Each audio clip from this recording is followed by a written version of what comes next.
Sometimes we forget why we're here. It's easy to fall off track. These help us remember.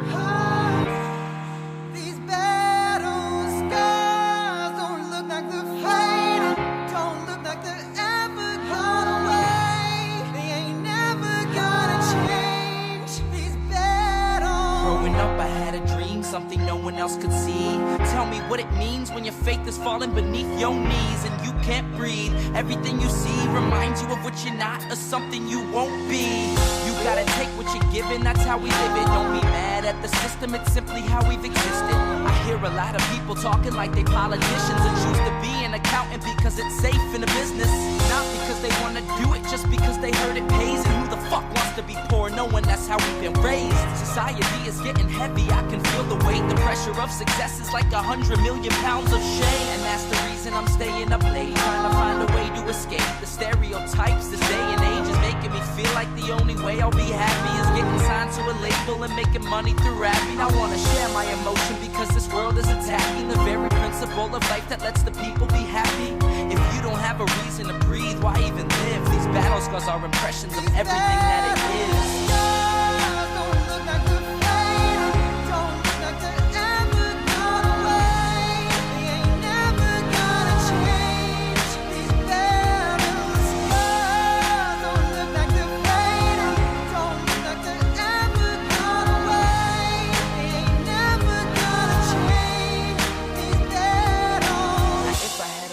Reached 100 million people, I tell them there's a reason that we're all created equal. Cause some decide to be great and some decide a sequel to an average person's life is simply what they want to be. So you make your decision, all I know is what I'm given. Won't define the life I lead or the way I dwell in existence. I've seen a greater image on the walls of where I'm living, and the words twisted and scripted remind me of something written. Faith is a gift that is given down to the people. If one believes it, one receives it. It's given if it is needed. Don't ever think you're trapped in a life that you never wanted. Your options are infinite, that's some mathematical logic. I'm not saying I'm a prophet, I'm speaking for what it's worth. These lyrics define my prayers and these battle scars on my church. Not saying I'm a prophet, I'm speaking for what it's worth. These lyrics define my prayers, these battle scars on my church.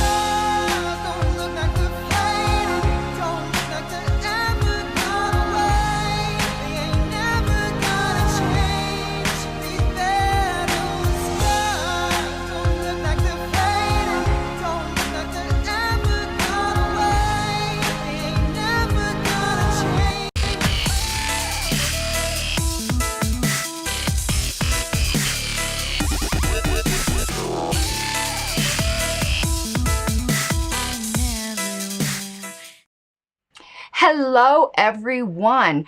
Oh, this is going to be somewhat chaotic and hopefully interesting. I hadn't had much time to prepare, but I was like, well, you know, we're just going to chat. If I need to pull up documents and it takes a bit, I'm sure you'll be a little bit patient with me, won't you? Well, you don't really have a choice, do you? I guess, if you want the information.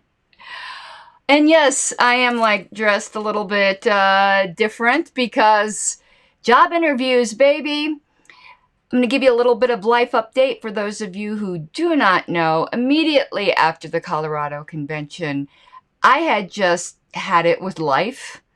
The stresses of the past 2 years just finally caught up with me. And I just couldn't live with being miserable at my job anymore. You know, I was miserable in my state party, and hopefully that changed with convention, and we'll talk about that. And you want to know what? I was like, fuck it. I'm not going to be miserable in every single thing. Fix the state party, hopefully, at least up to a point. At least it puts it somewhat more in my happiness more under my own control. And I was like, I can't do this job any longer that's making me freaking miserable. And so I just put in my 2 weeks notice. I don't have another job yet. That's scary, to put it mildly. It's terrifying. So I'm kind of really freaked out about that and very scattered, you know, quickly doing interviews. But, you know, some things in life are just going to change. You know what I mean? And perhaps this is the jumping off point I needed to try to do the Liberty work a little bit more full time. So this does lead into my Patreon pitch. You know, I don't dwell on this, but I will stick this up here. It's an opportunity. If you enjoy this kind of work I do think my content is unique. I mean, everyone's unique in their perspectives, but I don't really know. There's so much like very in-depth, very inside baseball, Libertarian Party-centric information out there. So if you enjoy it and you think it's worthwhile, will you please consider becoming a patron? I need it more than ever right now, to be honest with you. And I know I believe over the weekend I gained a patron. I am going to thank you. You haven't received my personal thank you yet. I'm still catching up from being gone over the weekend. So never fear. I will be touching base with you. So I don't even know where to start with this discussion. So I'm hoping people will come with questions. I know the expectations are somewhat, and I'm like reflexively just cleaning up in the office. Man, it looks like a tornado went through here when I was just getting everything I needed, you know, for convention. And I know the expectations are somewhat high because of the commentary I gave on the what really happened at the Pennsylvania convention video. But you know, that wasn't my state party. And it's very easy to be objective and fair and rational when it's not your own party. But when it's your own party, it's very easy to get all up in your feels. And I'm going to put this comment up by Justin J. I'm glad you found this entertaining. Justin J says, you had me at various hurts of the butt. And boy, were there various hurts of ye old butt at this convention. Some of it fair. Some of it silly. But understandable. You know, emotions aren't necessarily rational, but that doesn't mean they're not real. Well, obviously they're real. But when I mean real, I mean something to not be discounted and treated as trivial or silly.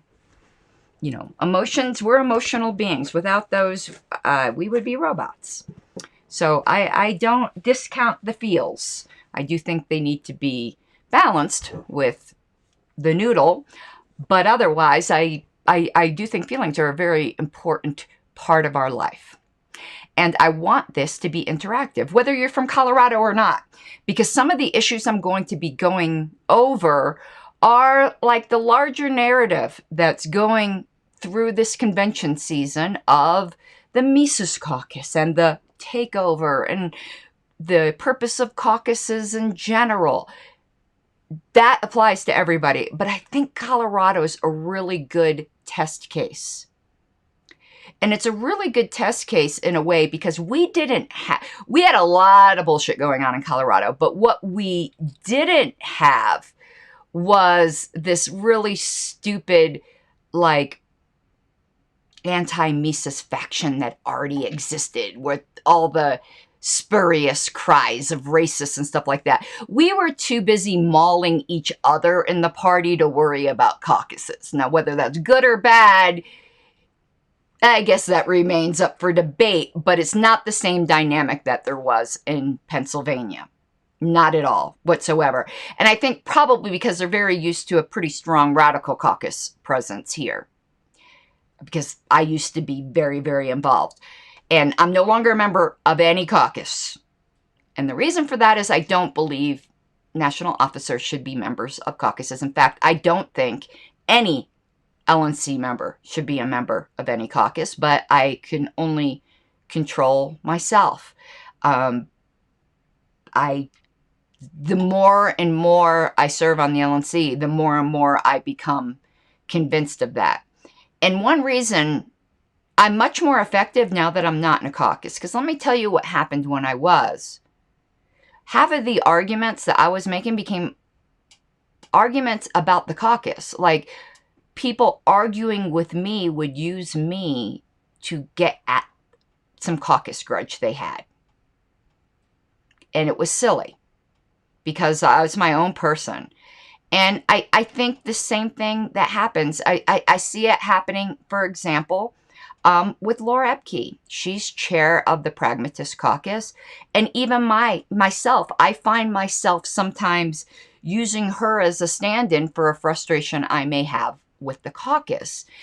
And that gets all mixed in and messy with your LNC role. And how can you really be an at-large representative if you're viewed to be partisan in some way? Now, we all, whether or not we're a member of a caucus, we all are partisan. But there's the issue of serving two masters. And it came to a head with me with the Radical Caucus when I parted ways with them over the Arvin Vohra situation. They had a certain opinion, my region had another, and my duty was to my region.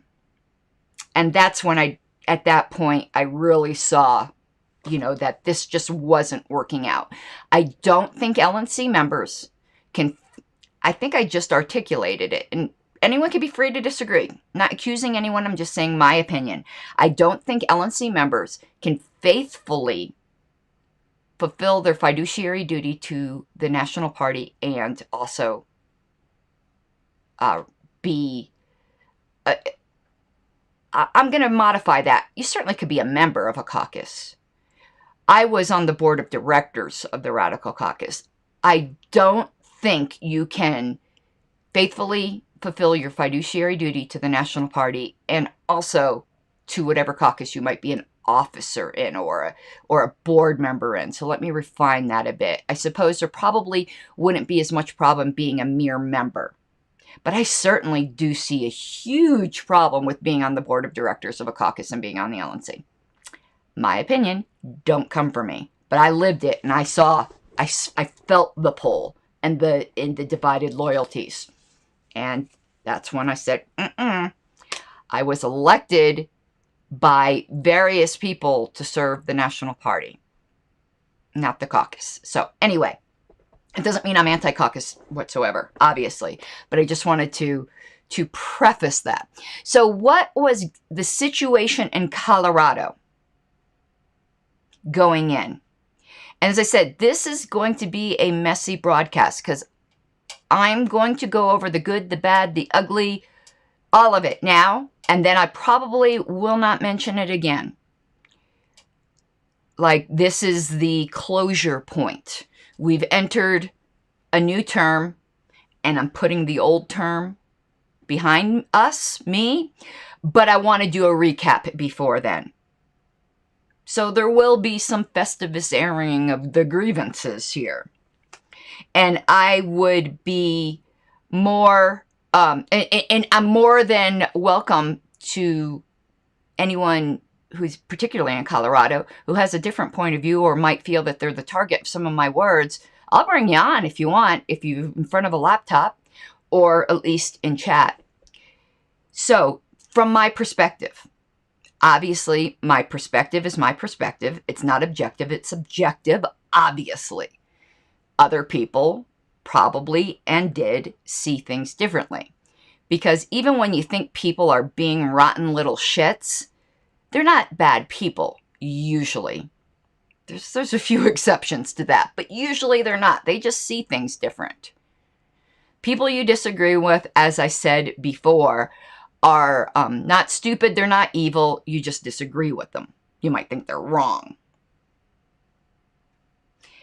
So, let's go back to 2019. Was it 2019? Was that when our new, the board we just pretty much cleaned house on was elected?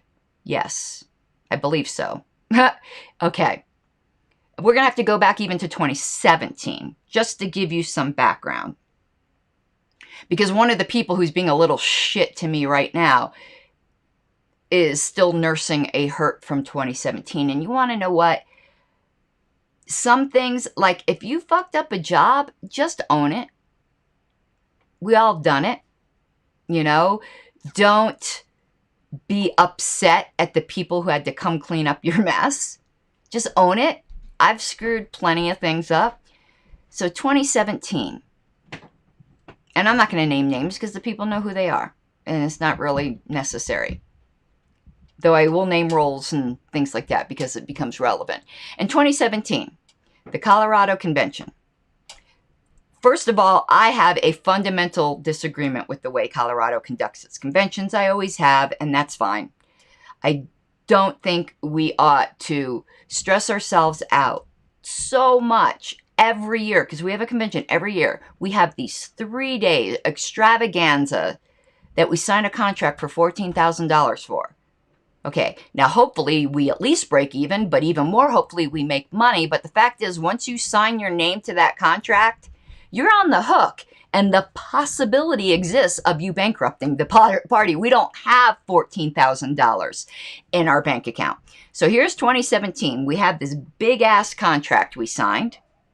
And the convention chair he's just not doing a good job. It was the wrong role for this person. Not everyone is a good convention chair. There's a lot of roles I'm not good at. Convention chair is something I can do. I don't like it. I usually don't want to. It's hard. Kiss your convention chairs today, by the way. All of you in state parties, go thank that person. So, Colorado was heading towards losing a lot of money. So, I stepped in and basically took it over and saved Colorado's bacon that year. And I lost 30 pounds. Like, it was hell. People thought I had cancer. I was so stressed out.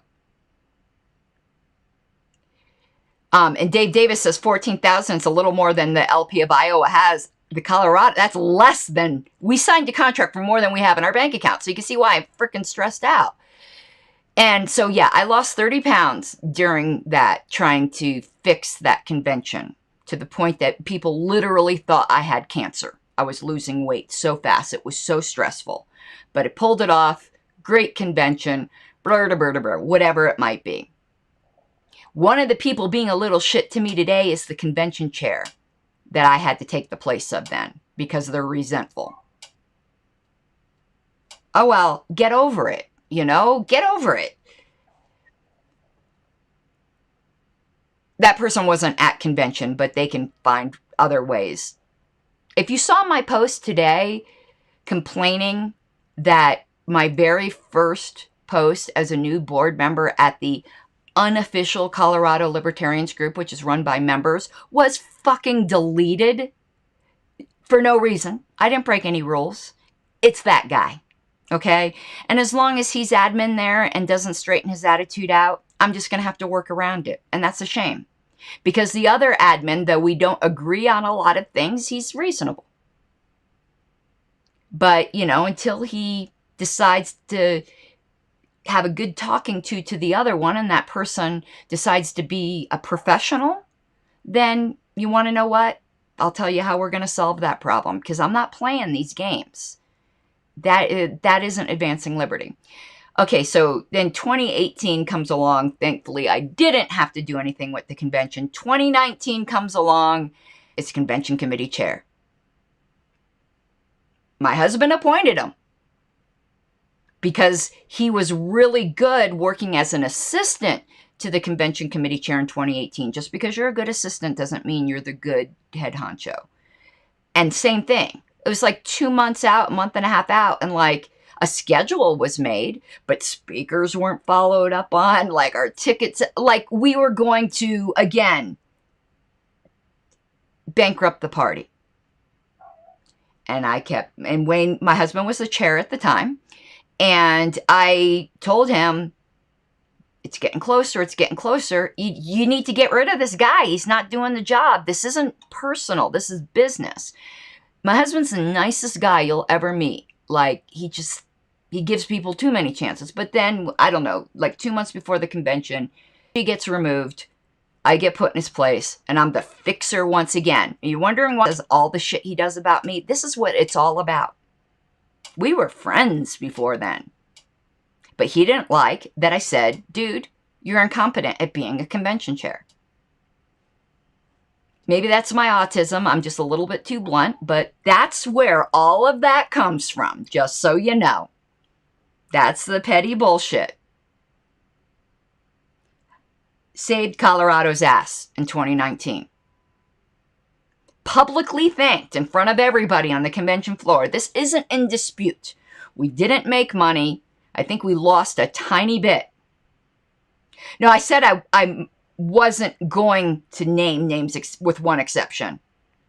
And that person, I'll name. I'll name because he's responsible to a great part for the destruction of the Colorado Party for the past 2 years. So, and he called me a cunt. Sorry, anyone who calls me a cunt is going to get named.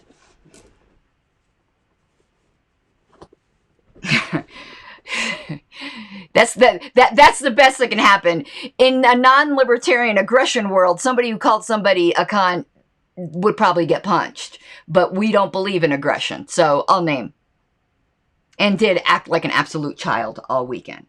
But here's the difference. Okay.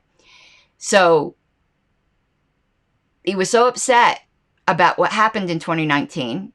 He vowed that he was going to turn that convention into a shit show. And we were so innocent in Colorado. Like, we didn't have the dramas that other states did. And he did. He turned that convention into a shit show, which screwed up the whole culture of our party for the past 2 years. And just went to make people's lives miserable.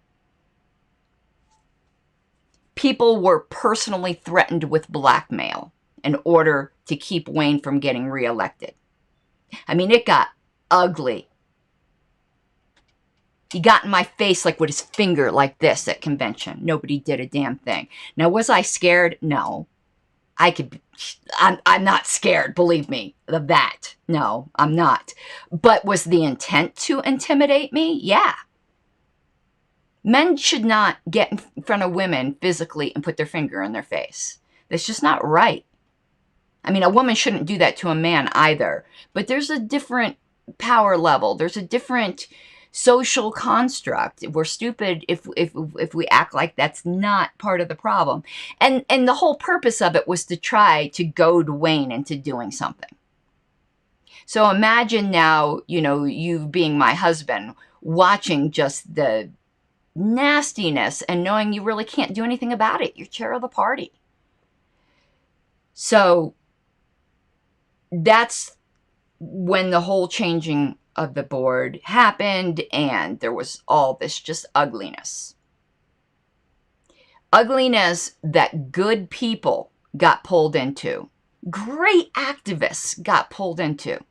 We might not be BFFs. Some of the people that I think are awesome activists, I don't particularly like them personally, but I don't have to like them personally. They're great freaking activists. But unfortunately, everyone got all mired up in this drama. And that's why, in my opinion, we needed a clean sweep of the board. Because it was unsalvageable. And the types of things that were going on, now that you know the background, there's a purpose for this background. I'm only giving necessary details. I could say so much more. Oh, and let me just go back to my philosophy of conventions, too. I don't think our conventions, and I think this about national as well, too. I'm in the minority. I don't think our convention should try to be like, freaking Las Vegas extravaganzas. We, in our bylaws, are required to put on a convention to do party business. That's it. We're not required to bring in speakers. We're not, we're not required to bring in the hula dancers and ooh and ah and a light show and this and that. Business, that's it. That's all I care about for a convention is business, because we're required to do that by our bylaws. If you want to have some big hoo-ha, gala some other time, do that some other time. Do some big fundraising things some other time. Libertarians love get-togethers. Don't stress everyone out where you're trying to do business and speakers and this and that. It's awful. It's hell. So anyway, when now I organize conventions, what I'm really good at, it's not getting the speakers and things like that, because I don't care about that kind of stuff. I care about business, and I'm a boss at arranging party business. I don't pretend to be good at other things. So before COVID came around, we were planning for 2020. They put out a call for convention committee volunteers. And I volunteered, and you want to know what it said right to my face? We don't want your help. Okay, I just saved your asses at great, expense to my personal health and time, and, probably shortened my life. And I was literally said right in front of everybody, no, we don't want your help. You don't turn away volunteers. You just don't. That's just gross, particularly someone who's competent. And I wasn't trying to mess up their little speaker fest. All I wanted to handle was party business. Most convention chairs would be glad to have some geek that wants to take organizing party business off their hands, because to most people that's boring. But no, we don't want your help. Okay, way to thank me. Yeah, thanks. So, but then COVID hit and whatever. 2021, I got told that again. Not quite as bluntly. All my offers to help were just ignored. Rather than being said in public in a board meeting, we don't want your help, I was just simply ignored. Offered to help multiple times. And the person, and I've addressed this with this particular person, and the person I was training up wouldn't even stand up for me to say, hey, that's uncool, man, to the rest of the committee. Let her at least handle the business agenda. We all hate that. That's cutting off your nose to spite your face. No one else wants to do it. She wants to do it. So yeah, I got a lot of butthurt over this. A lot of hurt pride. A lot of, it's just not right. You don't treat people that way. So again, this convention, my help again. Your services are not welcome here. Okay. I think things like this are why I wanted a complete sweep of the board. Because even though it was only a couple people who did it, the rest of them didn't put their foot down. And I don't have any tolerance for that, because you guys see what I do on the LNC. I don't care if no one else is speaking up. My ass will speak up. I expect leaders not to be cowards. I don't want to see a yellow streak up their back when they turn around. I don't have any respect for cowards. And the board was acting cowardly. They all saw what was going on, but they're like, oh, well, I'm not the one doing it. But you're not standing up either. And a board member, and because they publicly apologized to me and they made things right, I don't mind naming, because they made things right, was Michael Stapleton. He admitted afterwards, you know what? I let you down. I should have said something. And he resigned. He resigned over all of that. And if you want to go to the unofficial Colorado page, you'll see, no, I think it's in the uncensored group, because that's a whole other thing. There's a reason. Why do we have two Colorado groups? The unofficial Libertarian Party of Colorado members and Colorado Libertarians Uncensored. Well, first of all, that unofficial group used to be an official group, and then a board member who's no longer, I don't even think with the LP, was using that official group and his position to just abuse the fuck out of people. So the board, rather than removing that board member or disciplining him, just gave the group to some members to run and said, the solution is for us not to have an official group. No, the solution was to discipline that errant board member. But when the members took over this group, with the blessing of the board, it was decided the board could not be criticized in that group. What? Excuse me? I don't think so. And it isn't because I wasn't on the board. When I'm on a board, I'm even more zealous that members should be allowed to criticize. What the hell? So I started Colorado Libertarians Uncensored. You'll see the little caption in the header that says no leader should ever consider themselves above criticism or shielded from criticism. That's why that group exists. to criticize the board. And that's why I'm insisting that group continue to exist, to criticize the board that I'm on. What do I say to you guys about the LNC? Don't. When people go, oh, I trust the LNC, are you crazy? Don't ever just blindly trust anyone. Watch us like hawks. And I say the same thing to any Colorado member here. Watch the board. Criticize them when it's necessary. Come on. Libertarians of all people should know that. And any leader that won't open themselves up to criticism, they need to go. Sorry. And so the board was all just fine with this little safe space where they couldn't be criticized. And I wasn't having it. So I don't even know how I got on that. I'm getting like even lost in all the details here. Okay, so your services aren't welcome on something that I unwillingly became an expert at. And doing a job that other people didn't want to do, but they kept it from me out of spite. Because there's the little click. I'm going to do a show. There's something, and women who are listening to this are going to laugh. Because strong women have noticed, strong women have been through this.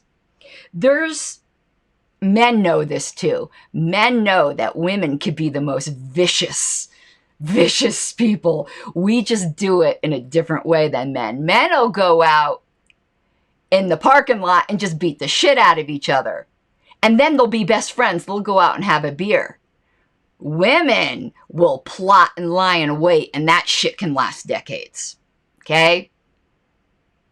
Women, strong women, of which I am one, we suffer from what I call the Highlander syndrome.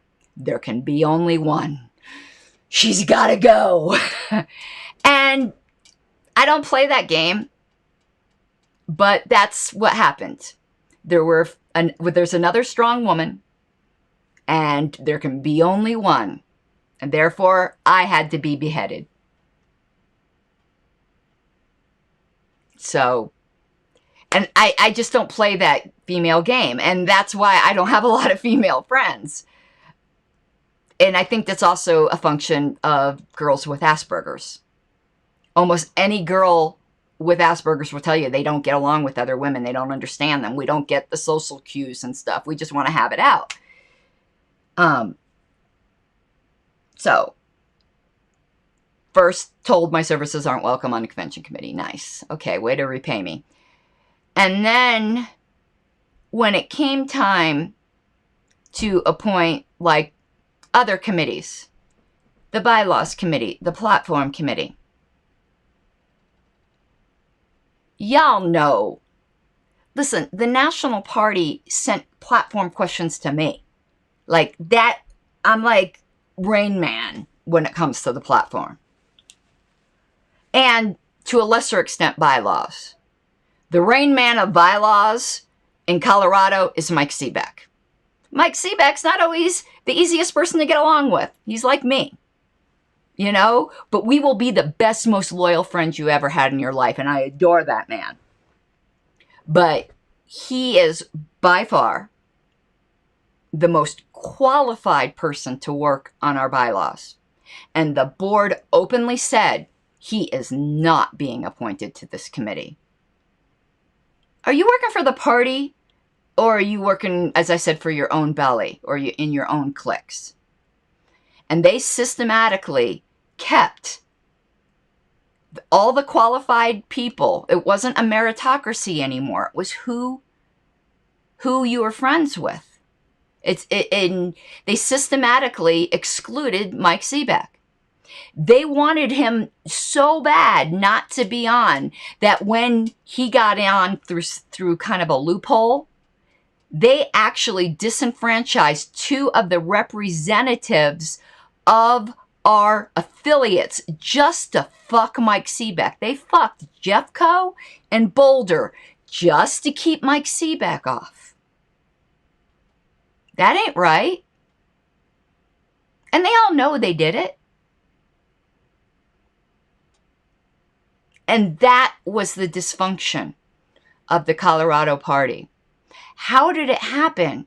How did a group of good people end up like this? Because our former board, they were good people. Like I don't like all of them. Like they're not going to be bridesmaid and like I'm married, but you know what I'm saying. I might not go on a girls' night out with them, but I respect the hell out of all of them. So how did they got sucked into it from the drama caused with 2018. That was all started by, I'll give it to him. He promised to make it a shit show, and he did. But you want to know what? What goes around comes around. And the antics that he pulled in 2019, any of you who were at this last convention, you saw people weren't putting up with it. The most unifying moment of this last convention was when everyone booed him. So that's how we got where we're at. How a bunch of good libertarians ended up at each other's throats.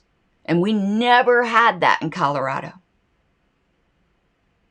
And that's why I personally was like, this shit needs to change.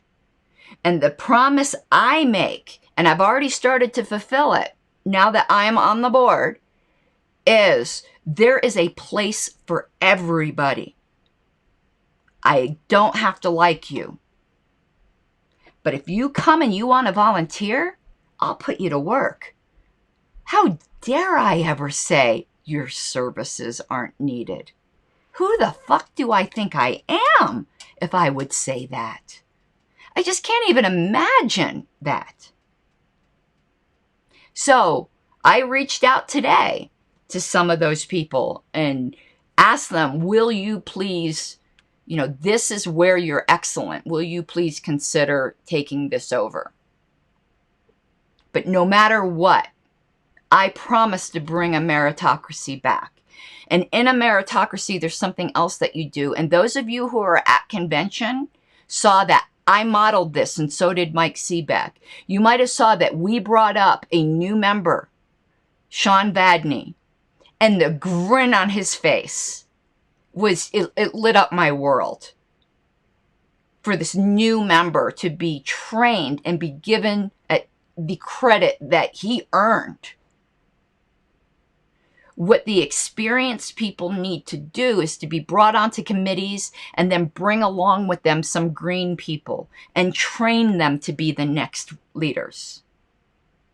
What's too much in this party is that we want to make ourselves indispensable, so we hog knowledge and we don't train people. Everyone's goal should be to make themselves dispensable. The party should be able to move on without a hitch if you dropped out tomorrow. But that takes putting some ego aside, because we all would love to think we're indispensable. But no, that's not in the best interest of the party. And if you're going to be in the board, you need to put your ego aside. And so that's my perspective. Obviously, the people that I'm saying a lot of this about, they have a different perspective. I'm sure that they could say a bunch of unflattering things about me, and some of it's probably true that I have a blind spot. And if confronted, I might need to go, whoa, you have a point there. I'm sorry.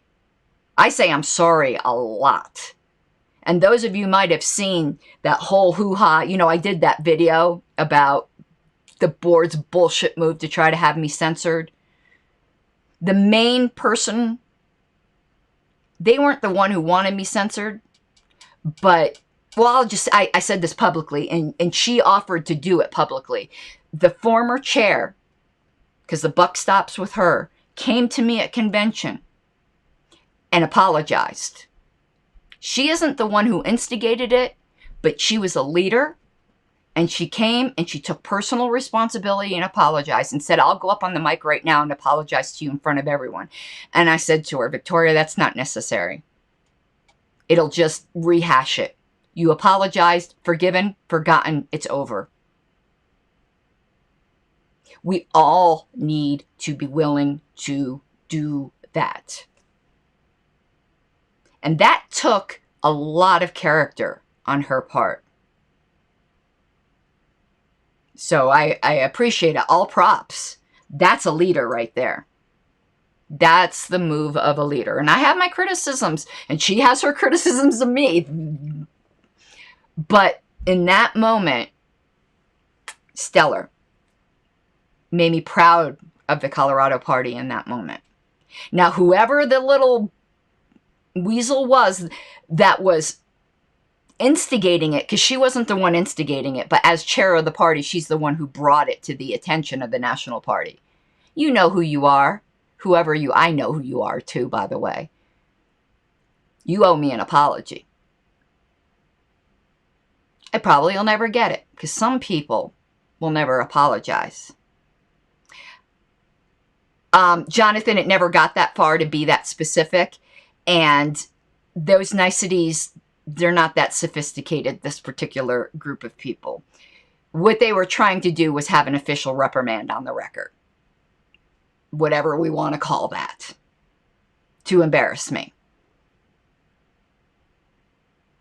Same group of people that passed out a slanderous flyer about me at National Convention that I want an apology for, and I will not shut up about it till I get my apology. And the minute I get my apology, over, done with, forgiven, forgotten. But there can't be healing without accountability.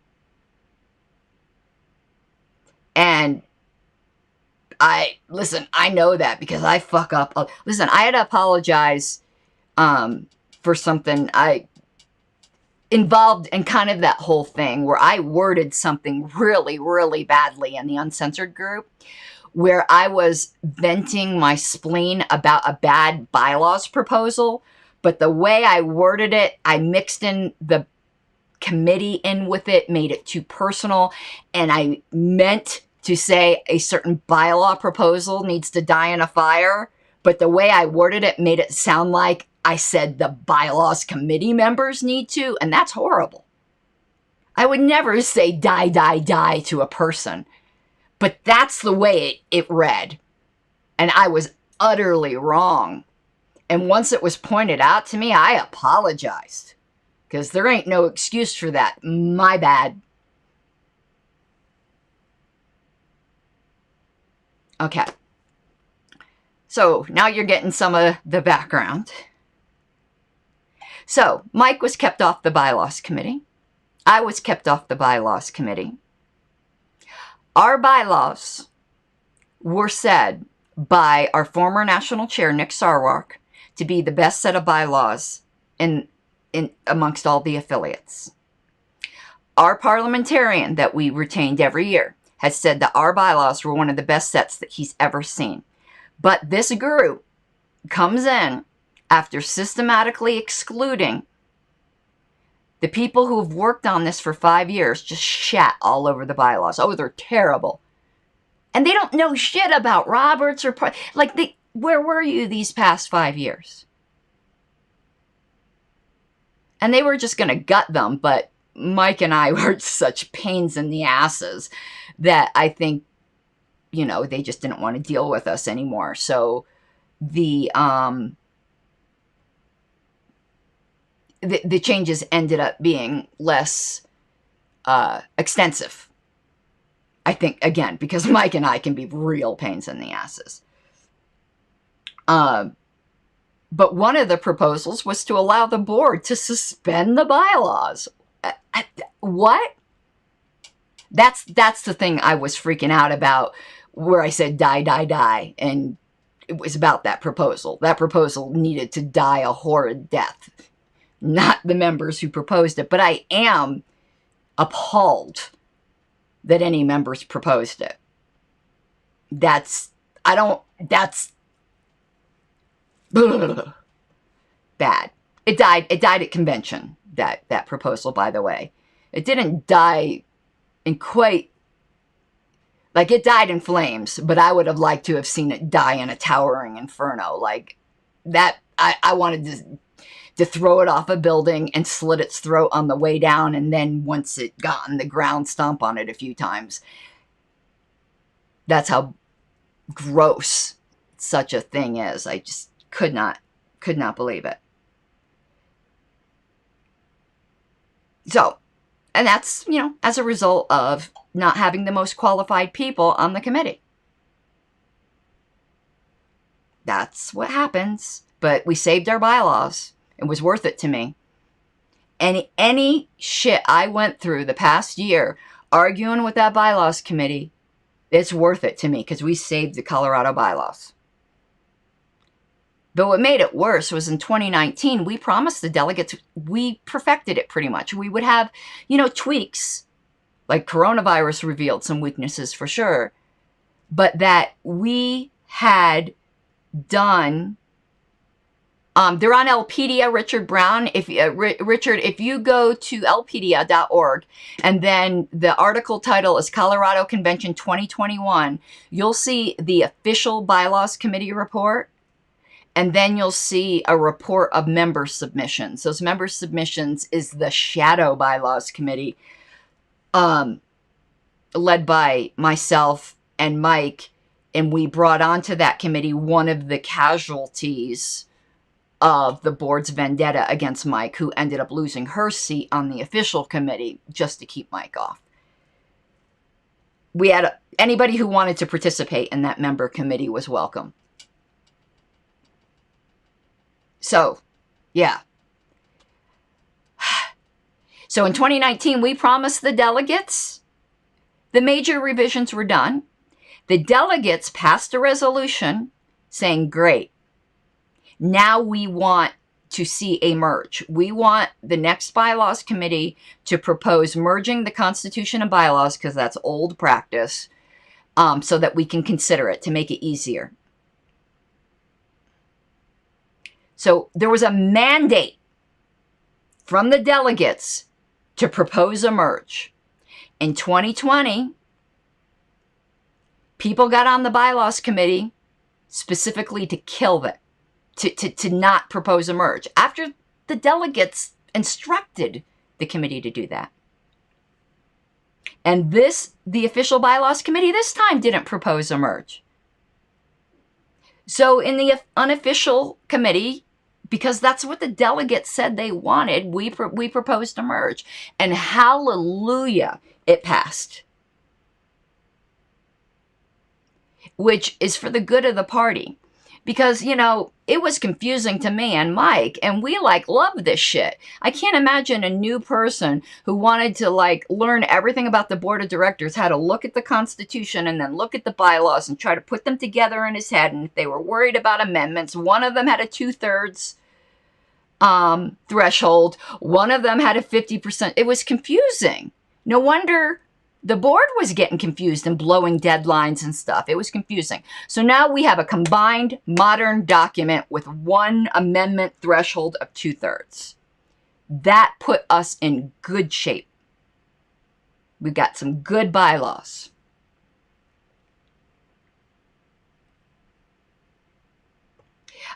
Richard Brown, the Constitution's in the footer. The way our website is organized, I don't like. But if you go down to the footer, you'll see Constitution and you'll see bylaws. It's weird the way it is.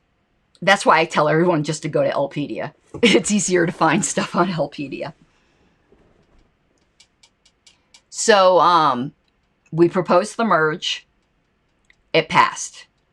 Thank God. You want to know what the official bylaws committee wanted to do? They wanted to merge the document, but keep the different amending thresholds. So one article would be at 50%, one article would be at 2/3, and then just keep two separate documents. Even Roberts says that. If you're going to have two separate documents, the only purpose to have two separate documents is to have two amendment thresholds. But Roberts is very clear, your bylaws should not be amendable by any less than a 2/3. That is best practice. And ours was 50%. That's nuts. So anyway, no, don't, a merge isn't one article's 2/3, one article's 50%. Oh my God, you want to talk about making things even worse? The Franken bylaws? Yeah, that would have been lovely. And then there was this whole thing that we need to simplify the language of the bylaws to plain language. Listen, I think the bylaws should be as simple as possible while still being, as Robert says, unambiguous. That precision and unambiguousness is key. And if simplicity and plainness has to be sacrificed to that, so be it, because it's a legal document where every mark, every grammar convention could have a meaning, and that what is not said is as important as what is said. Meanwhile, people who'd never worked on bylaws before decided they were going to make it at a 4th grade reading level. And you want to know one of the things they were going to delete? You guys who know parliamentary procedure, you're going to be like, really? You know that really interesting language where it talks about the terms of office of directors, and it's like, and until their successors are elected, or until their successors are elected? They just say, we don't need that. It just should just say 3 years or whatever, 2 years. Which, you know, Robert specifically says don't do for specific reasons. It's because they didn't know what they're doing. It's like having a brain surgeon who only, you know, was used to operating on asses. They might be great at asses, but they don't know nothing about brains. So, frustrating. Frustrating. And there's no shame, you know, in not knowing something. One thing I hope, like, I think it's pretty obvious to anyone with an open mind that Mike and I are teachers. That's why we do the cult of R.O.N.R. It's to demystify Roberts. We don't lord it over people that we might happen to have this knowledge. We want everyone to have this knowledge. You know? So it wasn't like, we're the keepers of the priests. You know, I don't like any of that. But don't exclude the people who do know and like take pride in your ignorance. Like that's just foolish. Absolutely foolish. And I tell everyone this, no matter what state you're on. If you're on a bylaws committee and someone wants to delete something, before you delete it, you need to do one thing. Ask why it's there in the first place. Don't ever delete something if you don't know why it's there. It might need to be deleted. It might be obsolete. But for God's sakes, at least ask the question why it's there. That should be simple. I mean, that should be like logical. Okay, so there's all that. So our bylaws allow for member submissions that are given equal weight with the committee submissions. So now we're getting up. I know this is all background, and most of you guys probably don't care, but I said I would give the blow by blow. So now we're heading into convention. And I really compressed the history here. So a proposed schedule gets put out. And remember, business agenda, that's my jam. It didn't have a credentialings report. It didn't have time for member submissions. It like was missing half the shit that you have to have. Like, no credentials report, just like, really? So, now here's where I want to bring up actual things, because during this whole process, I'm not going to pretend like I'm some angel. Because, yeah, I got my butt hurt, you know, but I tried to put the feelings aside. Did I always succeed? No. I'm sure I got petty bitchy in some things.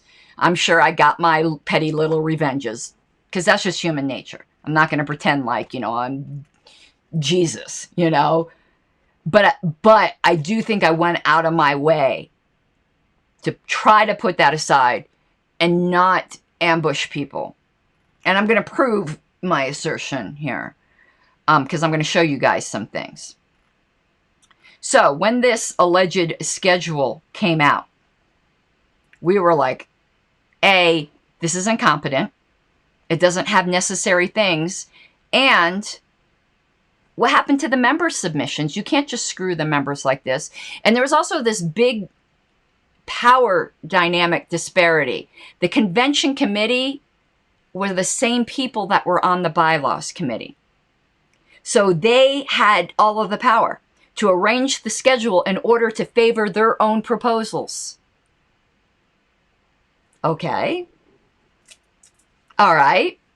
That's nice, isn't it? Nice work if you can get it. So I'm going to share on the screen here a letter I sent to the board. And I would love to hear how anyone thinks this isn't fair. Okay, it should be up here. So I'm going to read it out loud. LPCO Board and Convention Committee. I and others recently reviewed the draft convention schedule posted on the LPCO website with great concern and met to discuss and prepare a revised agenda that we intend upon moving from the floor. This is sent to you in advance for 2 reasons. First, we hope that you will review and revise the posted schedule accordingly, avoiding the need for any floor debate, or alternatively, if debate must occur, you are not blindsided. So this was a courtesy that we did this. The revised agenda is in tab 2 of the spreadsheet, blah, blah, blah. And we said why, what the defects were. For instance, opening the convention, adjournment, sine die, credentialing, adoption of agenda, appointment of convention officials, adoption of convention standing rules, elections that were missing from the agenda. I mean, crazy. Absolutely crazy. Also, adding breaks, because delegates are going to take breaks. You need to allot for them because they're going to take them no matter what. So we laid it out, and then I said, this is our good faith attempt to discuss and fix this so as not to aggravate delegates with having to create a workable agenda on the floor and waste their time. Perhaps a short meeting can be arranged to reach an agreement. Okay, the rest of this has nothing to do with the agenda. Correct me if I'm wrong, but that was an attempt to work things out.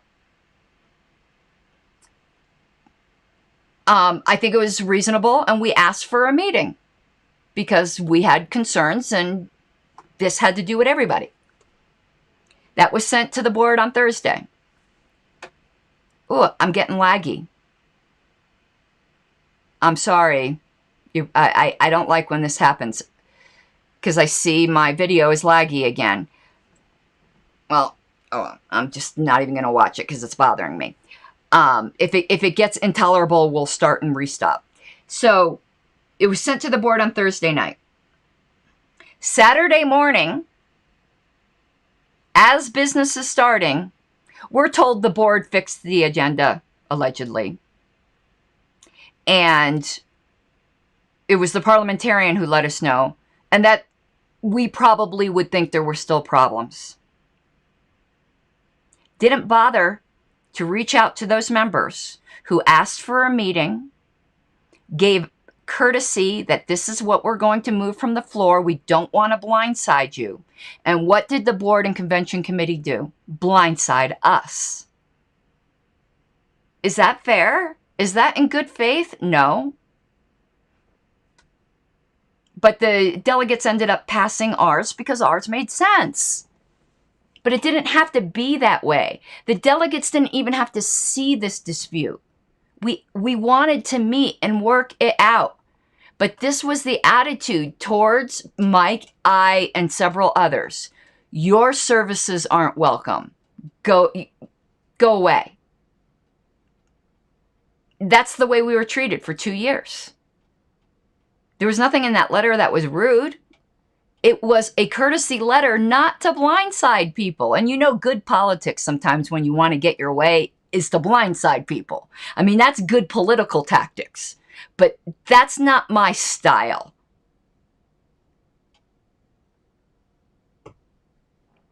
And then we also sent this. Let me find this, because they salted the soup in order to have their own proposals given priority rather than what the bylaws said, which is member proposals and board proposals. So there's another letter that I sent. And I'm going to load that up and show you guys in a minute.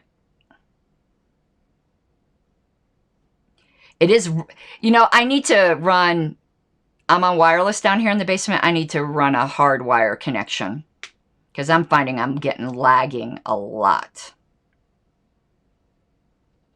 Okay. So here's the letter I sent about the submissions.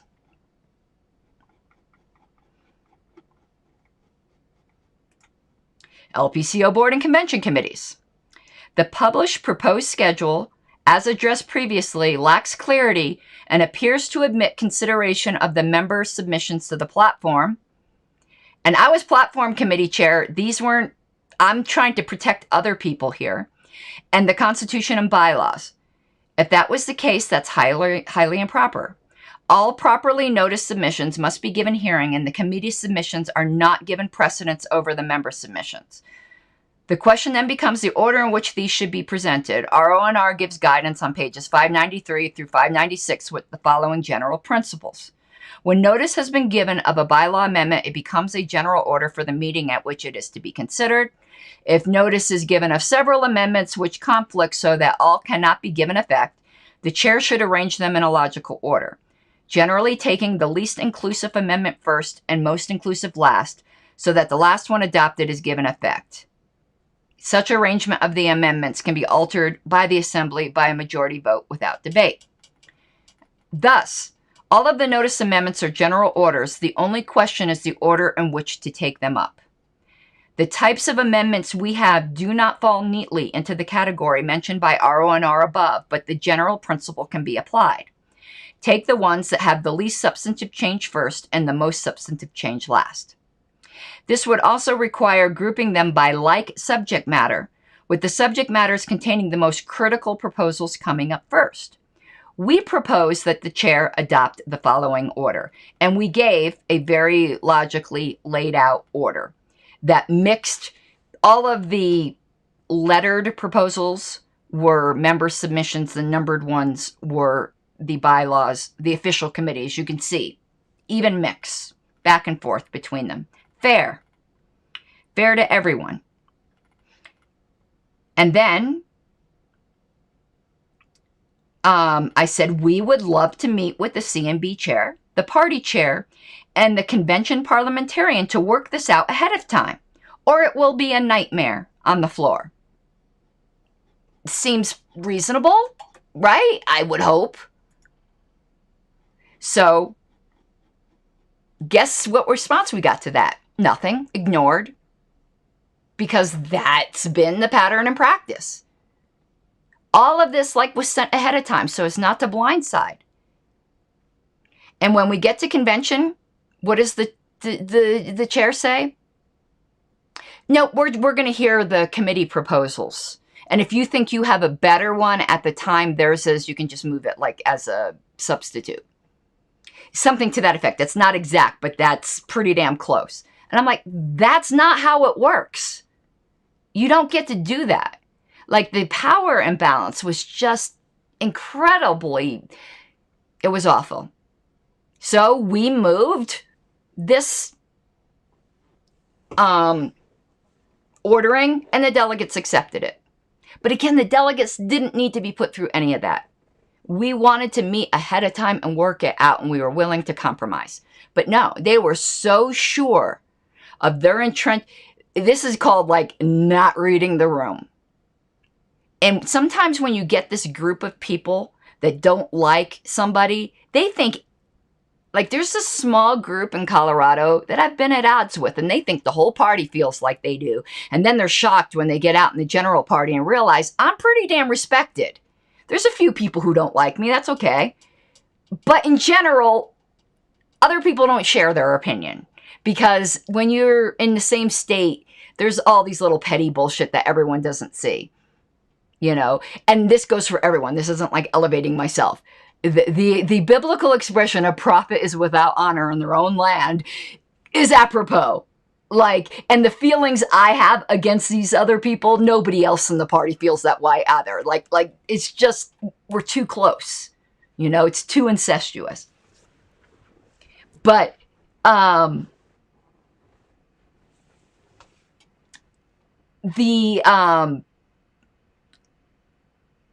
I lost my train of thought. Because Martin got me there. Thank you, Martin. I love you too. So they were so certain that everyone felt the way they did, that just ignoring other party members was just fine, that they'd get their way and nobody would even listen to us. And no, the convention delegates realized, I know, Martin, I'm playing with you too. I'm playing with you too. Obviously, so they got a rude awakening because this little insular group thought that everyone felt like they did. And they got their ass kicked. And they didn't need to, because we went to them ahead of time and asked for a meeting and to work it out so that the delegates didn't have to be bothered with this, to compromise. But they were so certain of the power. They had the power. They had the power, and fuck you guys. That's exactly the attitude. And Saturday, they got their asses whipped. And it didn't have to be that way. We did not blindside them with a damn thing. And we could have. But that wouldn't have been best for the party. It just wouldn't have been. And just like they did, because on member proposals, you get signatories. So we were openly shopping our bylaws amendments and trying to get other members to sign on. And I was openly saying that I was trying to get Mises Caucus support for it. That wasn't a secret either. And the Mises Caucus certainly made no secret of the fact that they were showing up to all state conventions to correct the party where they thought things were going wrong. And that's the purpose of caucuses. And we're going to get into that, hopefully, not just caucus stuff in general. So that shouldn't have been a surprise to anyone either. But apparently it was. And like there's all kinds of accusations going around about like backroom deals and things. Dude, one thing the Mises Caucus is subtle about the fact that they were showing up at conventions. Come on, don't tell me you were surprised. You can't say on one hand that you don't like the takeover language, that it's too brash, and then say on the other hand, but I didn't know they were going to come and try to take over. I mean, pick an argument here. Pick a scenario. Like, it's weird. Now, the one thing they didn't have advanced knowledge of that people could say maybe they were blindsided with is the fact that Wayne was going to rerun for chair and that I was going to run for secretary. And I only decided that, and Martin will tell you this, I was very ambivalent. I was like, I'll decide on the convention floor. If I think I have the votes, I'll run. That had been my position. And why did we not declare ahead of time? Because of what happened in 2019. In 2019, our friends were threatened. The way they were threatened, private messages were sent and said, we are going to make up lies about you and put your life through hell and ruin your reputation if you don't remove your support. We lost nominators. Like, it was gross. And I was not putting our friends through that. I just wasn't going to do it. So on that thing, no, they did not have advanced knowledge of that. And that was to protect our friends. Not putting our friends through that.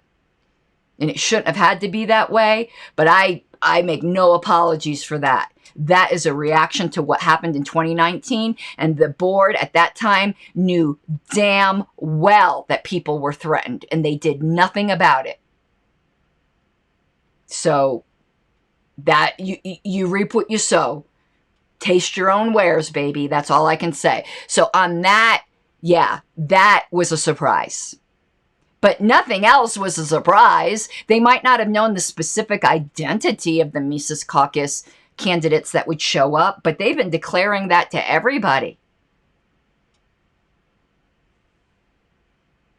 And again, there wasn't that hostile anti-Mises thing going on here. In fact, like, the convention in general was thrilled. A few people weren't, because they're just nasty people. But in general, the convention was thrilled that there were these new people who wanted to serve. And in fact, somebody who's not like my BFF, but he's awesome like this, Kevin, when he was running for a position and saw there was an eager new person, he's like, oh no, I'll bow out of the race. Let this new person have it. Kevin's great like that. So generally they were thrilled. And some people might not know, because I've heard it said here or there, that we went out and signed up all these new people at the last minute and just had them come to convention. No, we have a seasoning requirement in Colorado. That's not possible. There was no brand spanking new people who were signed up the day before at our convention. You had to be a registered libertarian 90 days in advance. So, no. You either say everyone is welcome or they're not. Don't say everyone is welcome as long as they don't have a certain vision for the party that you don't share. Either everyone's welcome or they're not. And the fact is, in 2019, they thought it was just fine. And there's nothing wrong with this. Listen, it's good politics. When you're running for office or you support someone running for office, you bring people to the convention that support your candidate. Isn't that what, like, to me, that's politics 101. Isn't that like the whole point? And in 2019, they out-politicked Wayne and voted him out.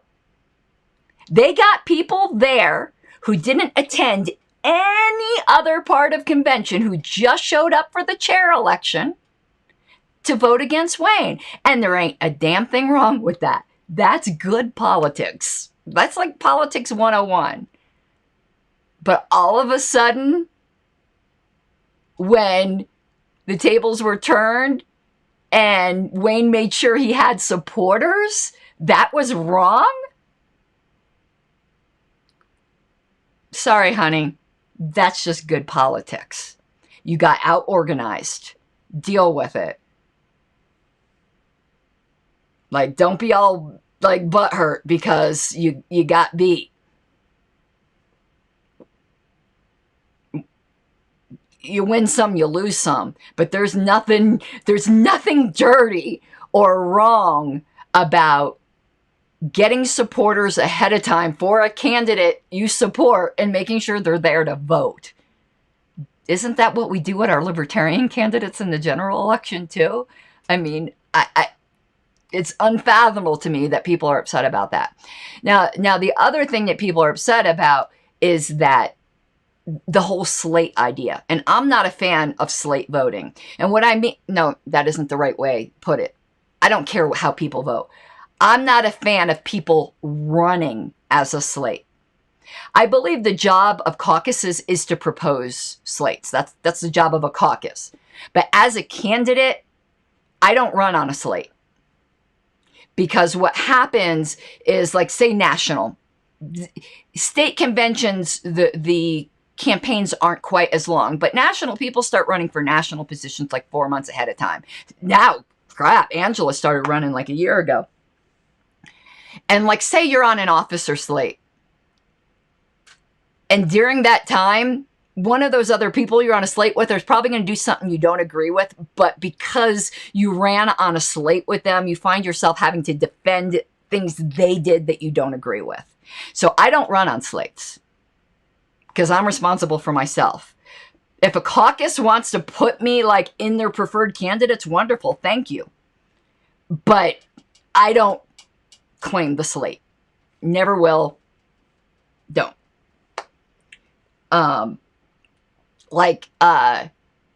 When was it? When Joshua was running and Alex Merced was running for vice chair, I know the Mises caucus put out an endorsement for me, Joshua, and Alex, and a lot of people were going, oh, so you're on a slate. I'm going, no, they just decided they were going to endorse us three. Thank you. But that's not it. I didn't choose that.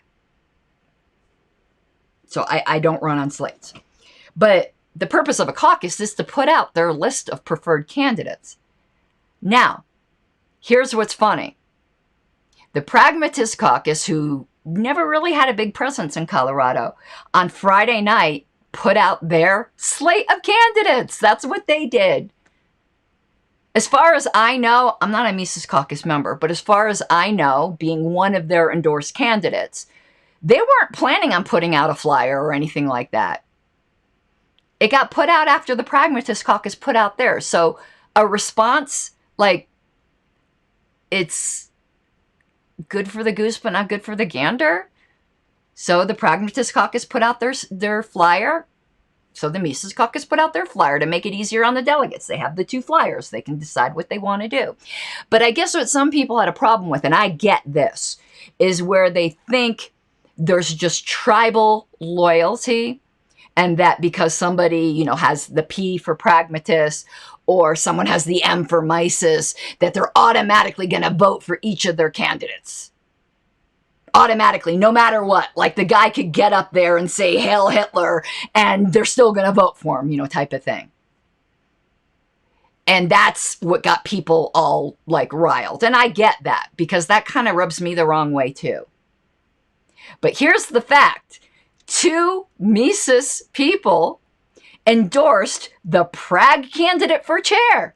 And did I like it? No, I was upset. Anyone in Mises will tell you. But I wasn't upset because they broke ranks. I was upset because I was blindsided by it. And to me, if you're in a coalition and you're going to break ranks, at least tell people. Like, that's just common courtesy. That's what I was more upset about. To me, you don't own anyone's vote and you don't own anyone's endorsement. And if they think the other candidate's better, they should endorse the other candidate. But if you're friends, like, at least give your friend. Don't let them find out when everyone else does. That's what really rubbed me the wrong way. So 2 Mises people endorsed the chair candidate for the other slate. Obviously showing that not everyone walked in lockstep. And the number of votes Wayne won by was less than the number of Mises people there, meaning that some Mises people didn't vote or voted for the other candidate, and that's fine. If they thought the other candidate was better, that's how they should vote. But in a way that was annoying, obviously, because you want to win. I'm very competitive, but in a way I loved it. And you want to know also what I loved was when Mark Montoni, who's a fellow radical, got up and argued against the proposal I just argued for. It showed we did not walk in lockstep. But you want to know who did? The Prags. None of them broke ranks. And then they're bitching about the Mises people? There was one group that didn't break ranks, and it wasn't the Mises people. Not at all. So, I don't know what went on in other states, but I can tell you what went on in Colorado. And it's completely unjust to say that the Mises brought a group of however many people, I don't know the exact number. If I had to guess, maybe 30 people. And the Prags brought as many, by the way. And when they got their ass kicked on Saturday, see, people talk, They apparently had a powwow room, and somebody came, heard what was going on and then came and told everyone else what was going on. And in that powwow room on Saturday night, what were they doing? We got to get on the phone and get more people here. But it's okay for them. People who weren't intending on coming to convention before. Okay for them. Meanwhile, the Mises people were planning on coming for a while. I know some probably were also last minute get on the phone. Okay, Martin. See, I didn't know. I wasn't really counting. You guys did fantastic. That's what caucuses do. That's just good politics. But the Braggs got on the phone on Saturday and said, come here just for elections. Let me tell you, the Mises people, they slogged through those bylaws. Hallelujah. New people, you want to know how tedious that can be for new people? Like, and I saw them at the end of that day. They look like they just went through Hiroshima. Like, because all of those tedious bylaws thing, but God bless them. They showed the dedication to the party. Their asses were there for the work that's not sexy. It's easy to show up for the chair race. You want to know who I respect? I respect those whose asses were in the seat for the bylaws proposals. Anyway, so all of this hypocrisy is what's bothering me. Caucus work is just good politics. But don't be a fucking hypocrite just because you lost. When Wayne lost in 2019 because they out-organized him, it was like they won. They won fair and square. They out-organized. Sucks. But that's politics. And there's nothing wrong with groups of people who think alike. But I want to give you some other examples because it's funny. But also, I have some dear friends who were a bit disturbed by convention, but it was their first convention, and I think that perhaps they don't understand that that's just how conventions work. This wasn't something unusual. So I want to give some examples here. My first national convention, because again, Colorado didn't have contentious conventions before 2019. We rarely had contested races, so there wasn't any of this kind of stuff. But let me download something here. But national, obviously, is a whole different story. So my first national convention was in 2016. And I'm downloading a picture I want to show you guys.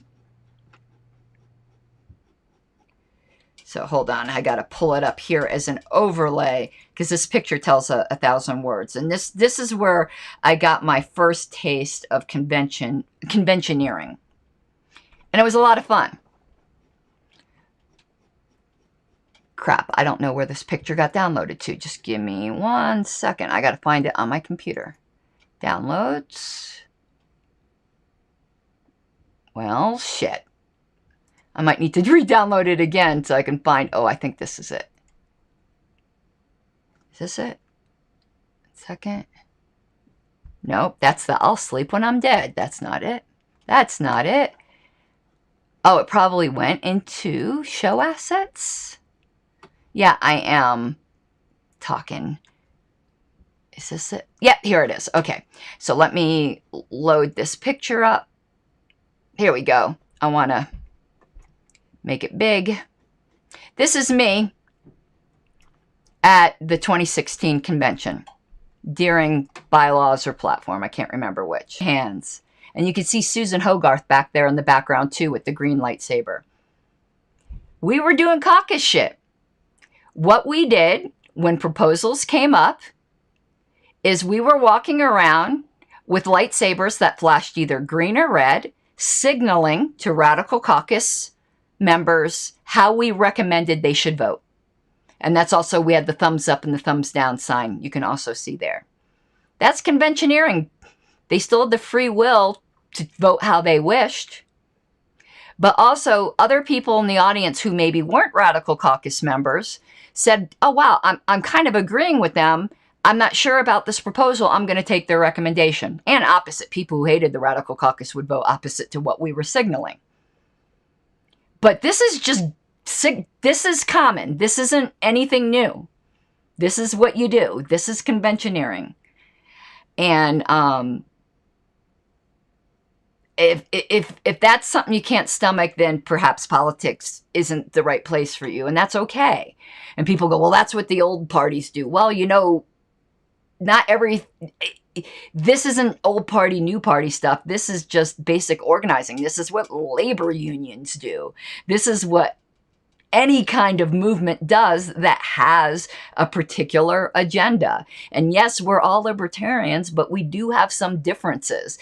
And to pretend like we're not going to organize to see what we think is best for the party happen is just naive. And so, yeah, this is my conventioneering in 2016. So this could be why this sort of thing just doesn't perturb me, because I hit the ground running with conventioneering. I can understand how people, if this Colorado convention was their first convention, might be like, oh, this seems like weird. Like, I don't like it. Like, because we're individuals, you know. Individuals can choose to group together. That doesn't make it any less individuals. The fact that they had a choice is you know, what the thing is. I think there was something else I wanted to share with you guys. If I can find it. I might not have uploaded it.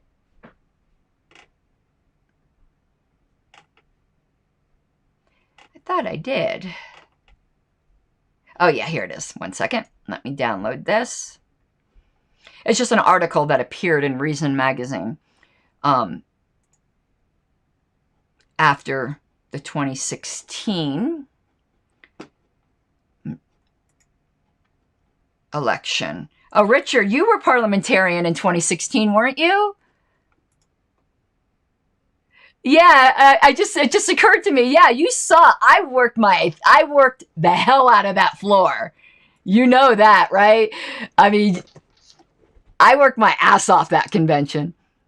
And I can imagine it being kind of strange. And let me tell you, Andy Craig came up to me after that convention, and he's like, you guys outworked us. You out-organized us. Good for you. Like, he was impressed. That's just what you do. Okay. Now, this came out in Reason magazine after that convention. Did the libertarian radicals lose their inter-party fight? Not so fast, says one. Inter-party fight? You mean like an inter-party takeover or agenda? This isn't anything new. This is what we're here for. And who's the one that says not so fast? It was yours truly. And that's Jonathan, that's the clip of me, actually a screenshot of me on from C-SPAN, actually, which was a whole other thing, which was funny. I got cured of my stage fright that convention. I used to be a very, very, very nervous public speaker. And Will Coley cured me of that. He was one of our vice presidential. I'm trying to find where I put that. 1 second here. He was our vice presidential nomination, not one of our nominees. And I had endorsed him. And he comes and grabs me. And he says, I lost one of my nominators. Will you do my nomination speech? And I was like, sure. When? He's like, right now. And I about died because I had nothing prepared. That's the speech I gave up there. And I was a very nervous public speaker. And I was in jeans. Like, I thought I was like chill for the rest of convention. But I got up there, spoke extemporaneously, and was never scared of public speaking again. Because when I was waiting in line, I'm like, what am I going to talk about? Let me talk about what a shit Bill Weld is. And that's basically what I did. I was the only one who got up on stage and spoke against Bill Weld, by the way. You're welcome. Okay. So I'm going to read a bit of this. One second here. This is how I got to be friends with some of the guys at Reason, by the way.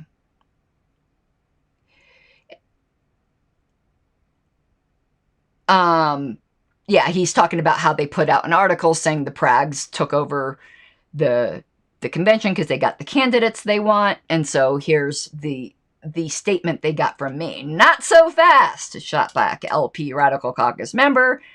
Uh-oh, don't tell these people in Colorado this. And beloved party activists, don't tell them because they think everyone hates me. Karen Ann Harlos via email. Harlos made some good points worth sharing here. And just going to read a little bit what I said, because this is going to sound very reminiscent of the Mises Caucus, okay? The radicals had a huge effect this convention, and while we did indeed, quote-unquote, lose, I'm not sure that's the word I would use since this is a party effort and the delegates chose, and we are getting behind our candidates. We gained in multiple critical areas that will have long-term internal effects. We defeated every single anti-radical bylaw and platform issue that came up, and others never got heard. We motivated floor work in a way not seen in a long time, and our membership has grown more and more active. Additionally, out and open radicals gained seats on the Libertarian National Committee. This will last far beyond November. The growing influence of the radicals cannot be underestimated. We are on the ascendancy at this point, despite the more moderate ticket.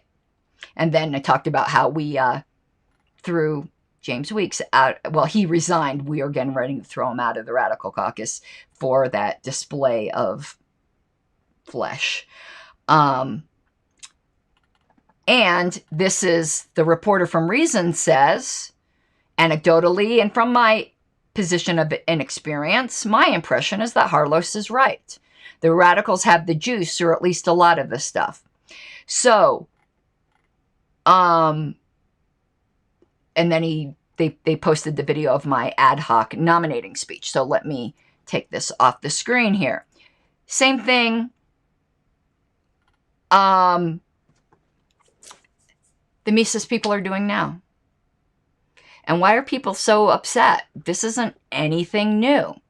In 2006, at the Portland massacre, the Pragmatist Caucus at that time, no, it was the Reform Caucus, at that time openly said they were there to basically I don't want to use the word radical because I'm using it in different sense, but what's another word for radical that doesn't mean like ideology? Like they were there to do a massive overhaul of the party. And they did. They succeeded. They deleted our fucking platform. No fucking moderate today has any right to get upset over the Mises Caucus with what they did.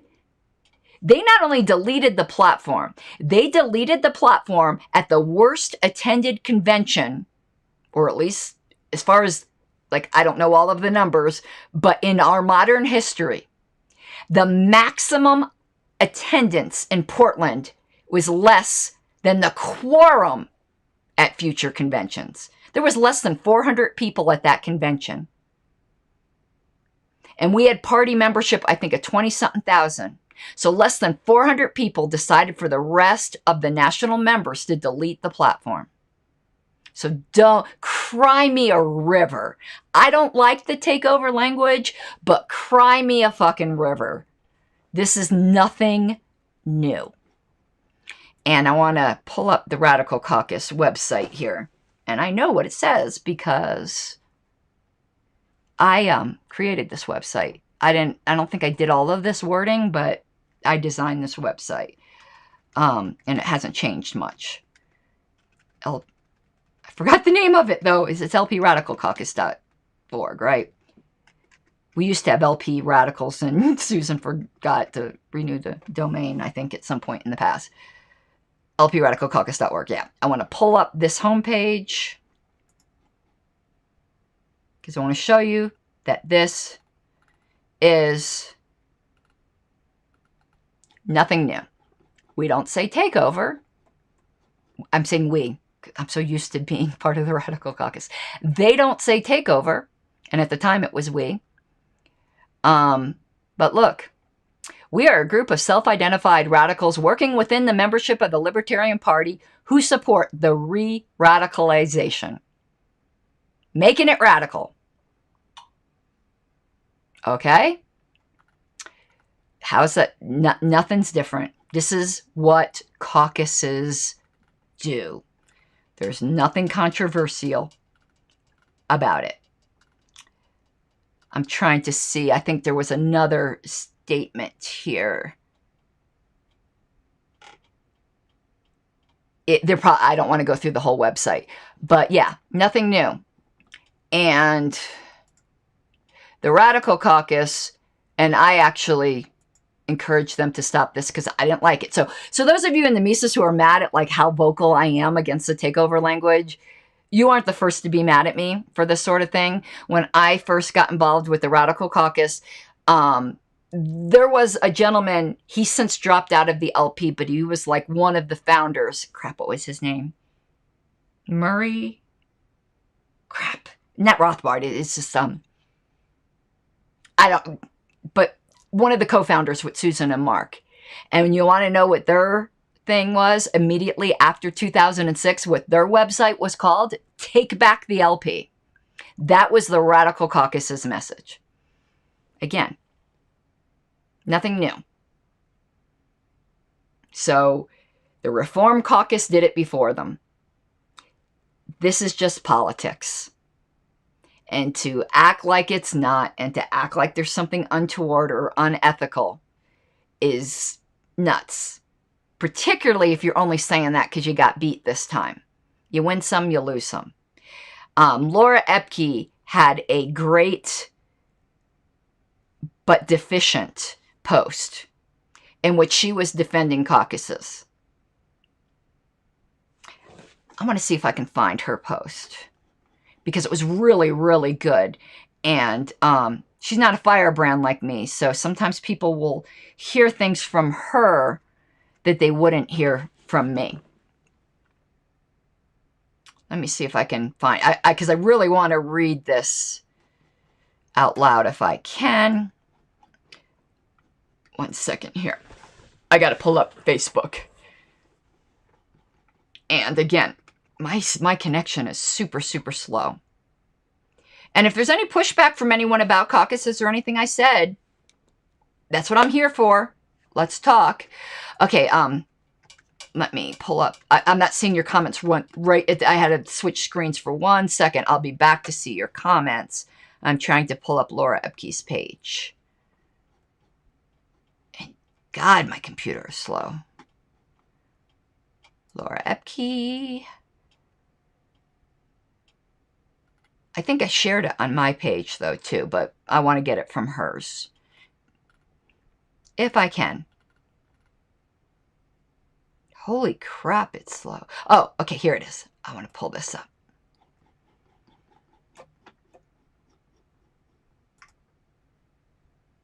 Okay, here's Laura's post.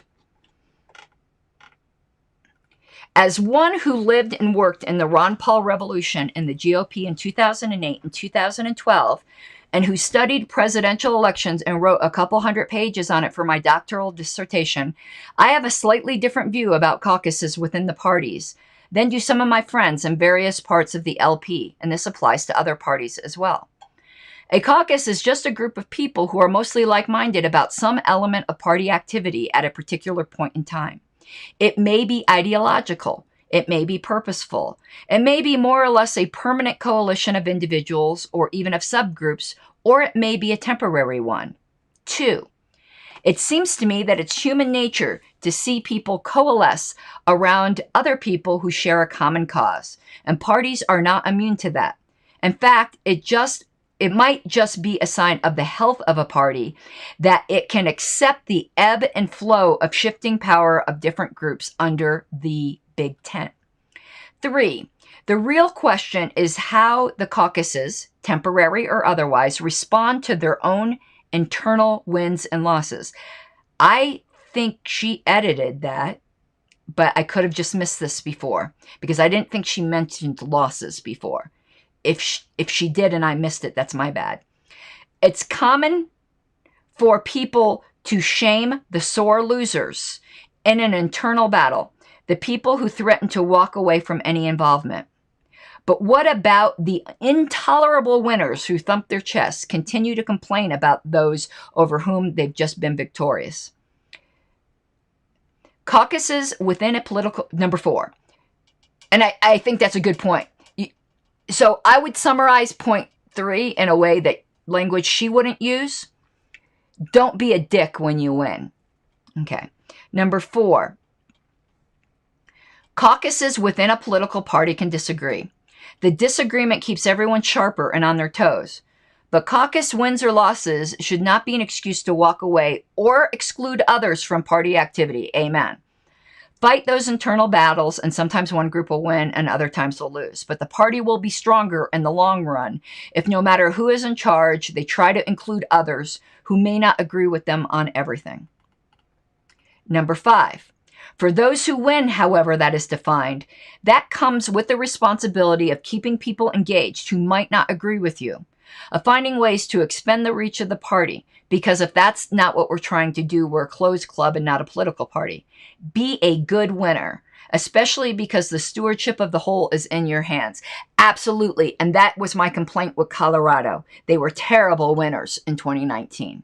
So I agree with her. With my summary, don't be a dick when you win. But and it bothers me, she missed an important point. There needs to be a point 6. Don't be a hypocrite when you lose. And I think I said that down here. And I've committed as one on the winning side this time to keep everyone involved. I said, you missed something. Let me find it. I lost my own post. Keep going. Okay. You missed something, and I added a 6. For those who lose, however that is defined, that comes with the responsibility of being honest, that you tried the same thing, and the other side either out-organized or did something to best you, and not hypocritically complain about people winning at doing what you were trying to do to win. She has a blind spot that she did not include that, because the corollary to don't be a dick when you win is don't be a hypocrite when you lose. And none of that had anything to do with walking away. I presumed people weren't going to walk away. Most people who care enough about the party to invest so much time in caucus conventioneering, they're not the type of people who leave. So that never even entered my mind, which she spent some time on that. It's usually people more on the fringes who don't actually do the work that leave. So, yeah. So my complaint right now is the hypocrites in the face of Mises wins. And I would encourage the Mises people. And I haven't seen them be a dick when they win. I've seen them try to include everybody. And I can tell you, I'm not a Mises member, but I was endorsed by them. I'm going to do everything I can to include everybody. And that should go without saying. That includes the people I don't particularly get along with. So now let me go to some of the comments. Richard, the Louisiana delegation was furious over Bill Weld, and so they should have been. That was just a freaking embarrassment. One of my proudest moments, not my absolute proudest moment. Richard was also there for what I consider my most important contribution to the party. And he won't be surprised to hear me say this. I believe my most important contribution to the party was closing the alleged bullshit back door in the bylaws where people kept trying to fuck around and gut the statement of principles. And you want to know what? That was a bunch of prags, and that was their agenda. And I out-organized them. That's what happens. But Bill Weld, us, And you want to know how we got Bill well? Because Gary Johnson almost cried and begged us for him. So I kind of blame Gary for that too, because we loved Gary and he took advantage of our love because we really were holding our noses with that guy. But so my second proudest moment is when I got up on C-SPAN and said, how about we don't nominate somebody who only read our platform 2 weeks ago? How about that? Or who's the Cash Me Outside girl? How about that? Cash Me Outside. How about that? Okay, let's go with Hayden. I think most of us know takeover isn't going to resonate with everyone currently involved in the party, even if we agree on the big issues. I know I'm going to sound like a broken record, Hayden, but why have a self-inflicted wound? I think you guys would be more effective within the party if you dropped that. And I can tell you, I'm not even a Mises member, and my ass is tired of having to explain it and defend it. It's a waste of my time. And when that takes so much time, when your allies, people who want to help you, have to spend so much time on that, I think that's pretty disrespectful to your allies. That's me. And he says, continues, in my view, the takeover language was more to rally the Mises caucus to get involved and come out to conventions. But I'm sure there was another way to do it. I mean, the radical caucus, what used to be effective, and I'm talking about after the takeover or take back the LP, with our re-radicalize the party. Isn't that kind of the same thing? But it didn't piss off people the way this language is. You're going to wear out your allies. People who aren't members, but who are friendly with that crap. I'm telling you, it's gonna bite you in the ass. I implore the Mises Caucus, drop it. Really, it's bad. Sorry, I'm never gonna change my mind on that.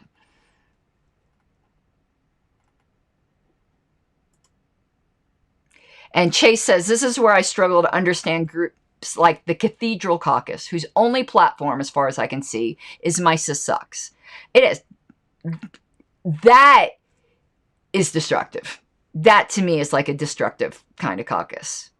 I didn't even think about them, because I really don't take it seriously. I think it kind of started out as a joke, and then they started taking themselves seriously. I don't know.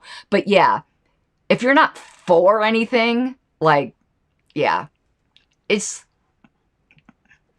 basically a bunch of people who've got a hate boner against Michael Heiss. And that's just, I don't want anything to do with that. That's just dumb.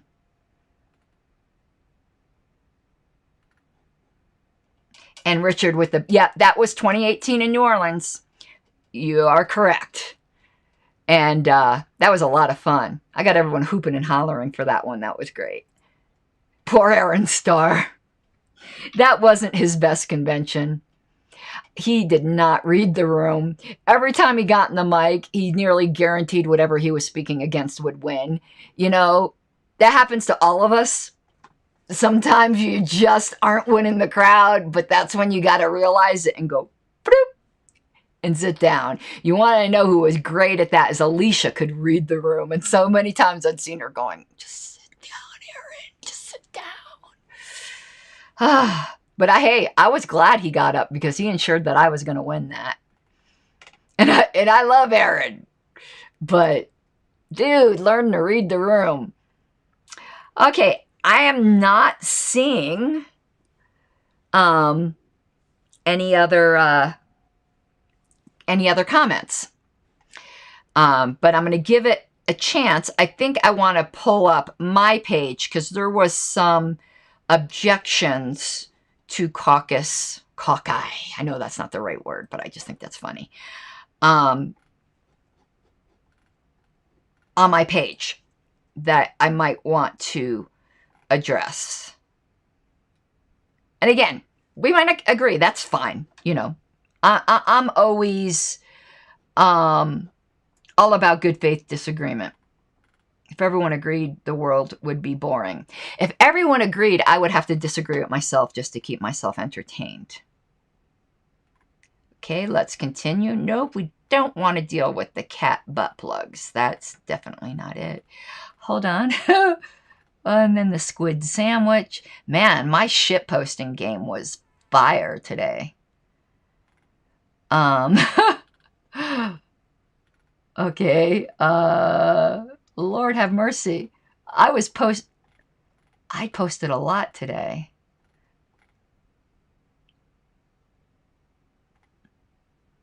Oh, well, I did want to, though, I said I would circle back to this. So let me pull this up before we get to the caucus thing.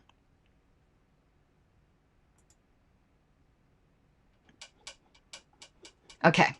I'm going to read this. I want to tell you how I am going to fix this and not play this game. Imagine this. Imagine there's an unofficial party group where a lot of new people come to learn. Imagine that a post was made asking politely if a prior post was deleted or was the author just not finding it, as Facebook often does, and that post was deleted.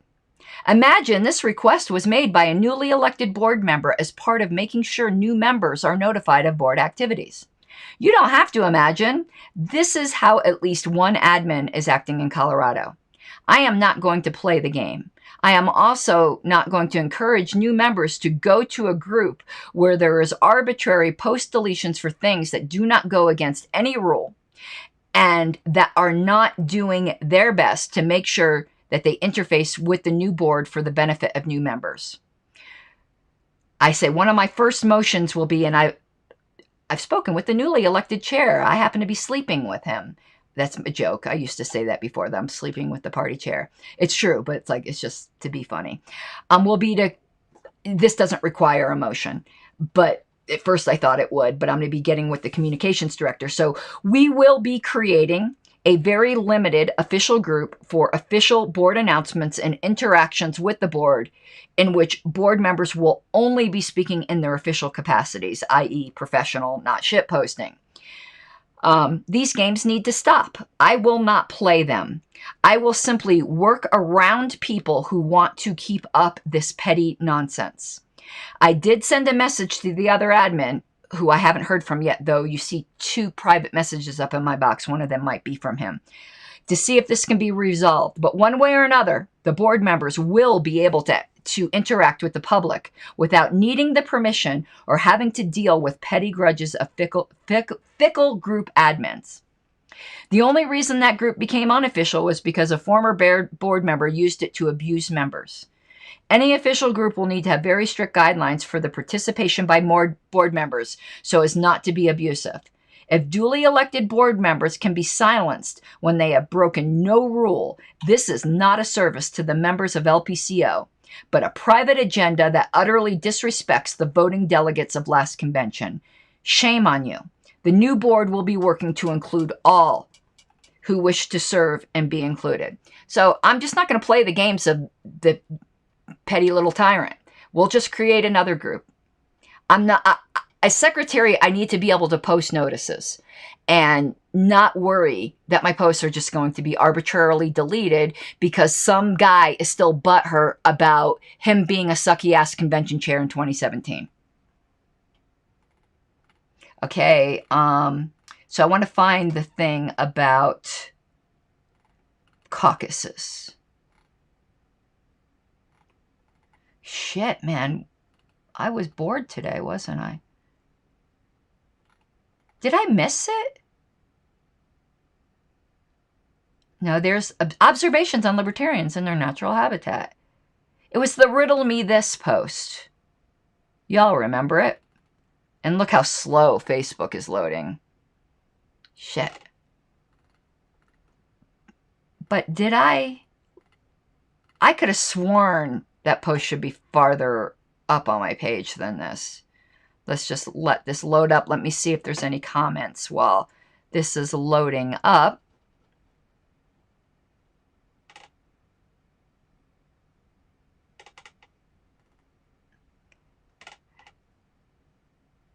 Yeah, Richard says, put this up here while this is loading up. Yeah, Alicia, it's very entertaining to observe Alicia with Aaron. Alicia is so circumspect and like, she's a master of reading the room. She really is. Aaron's more like me. We get all up in our feels and we think everyone just needs to hear what we have to say and we don't know when to shut up. And I can say that in love because that's me too. And Sean. No, thank you, Sean. Those of you who don't know, I had an idea like about a judicial committee, but I didn't have any language. And Sean, not brand spanking new, because he's been on the Douglas board, but fairly new member, never been on a bylaws committee, researched other state parties, judicial committees, and put forth a proposal. And it was excellent. So no, congratulations to you, Sean.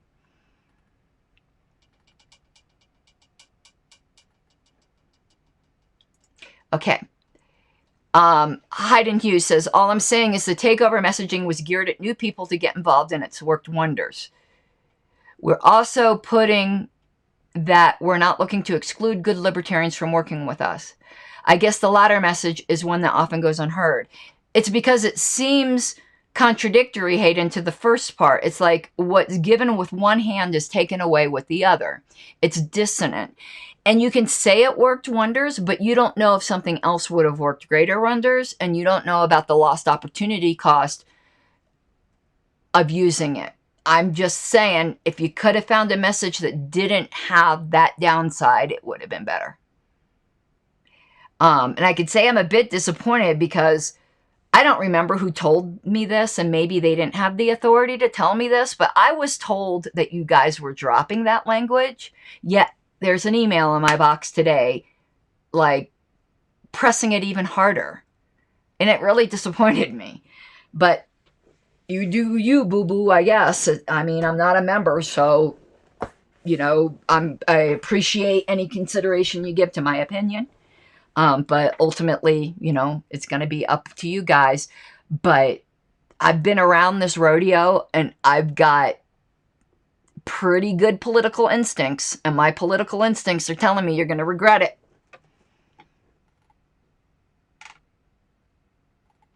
I'm going to give you an analogy. If there's any geeks in the audience, from Xena Warrior Princess. There was an episode on Xena called The Rheingold. And it was about this ring. It's always about these rings of power, isn't it? Where this ring that was constructed that you put it on and you can win the battle. It gives you superpowers for a limited time, but it will also cost you what you most love. So, you know, the one gal in this episode who put it on, she most loved her beauty. So at the end of the fight, she turned into this hideous monster. And I think what you guys are doing with this takeover language, you're going to win some conventions this year. You might lose them next year. So, yeah, I hope somebody listens to me. That's all I can say. And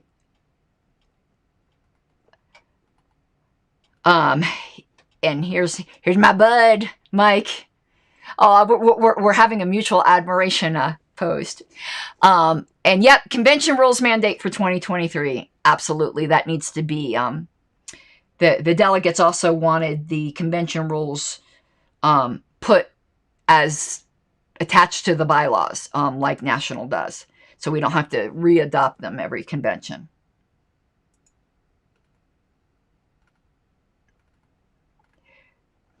And yeah, Hayden, also, I'm not trying to beat up on you. I know you're not. I'm more speaking to the wider audience. I feel so strongly about this. It's like I see my friends standing on a train track and the train's coming and I'm yelling at them to get out of the way and they won't listen. I know the people in the Mises Caucus respect me on some things, and I'm honored to have earned the right to give my opinion. Begging you, please, like, ditch that language now before it's too late. Otherwise, come next convention season,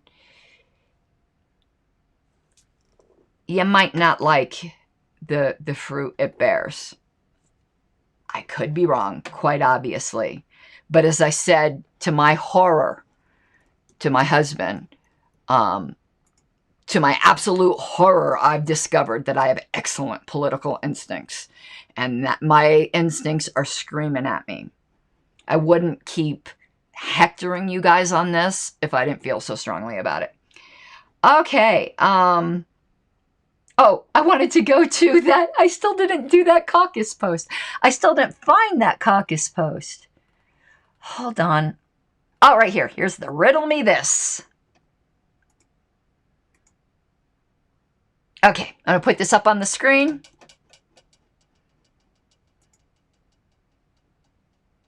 All right. And it kind of repeats what I said, but I want to read it.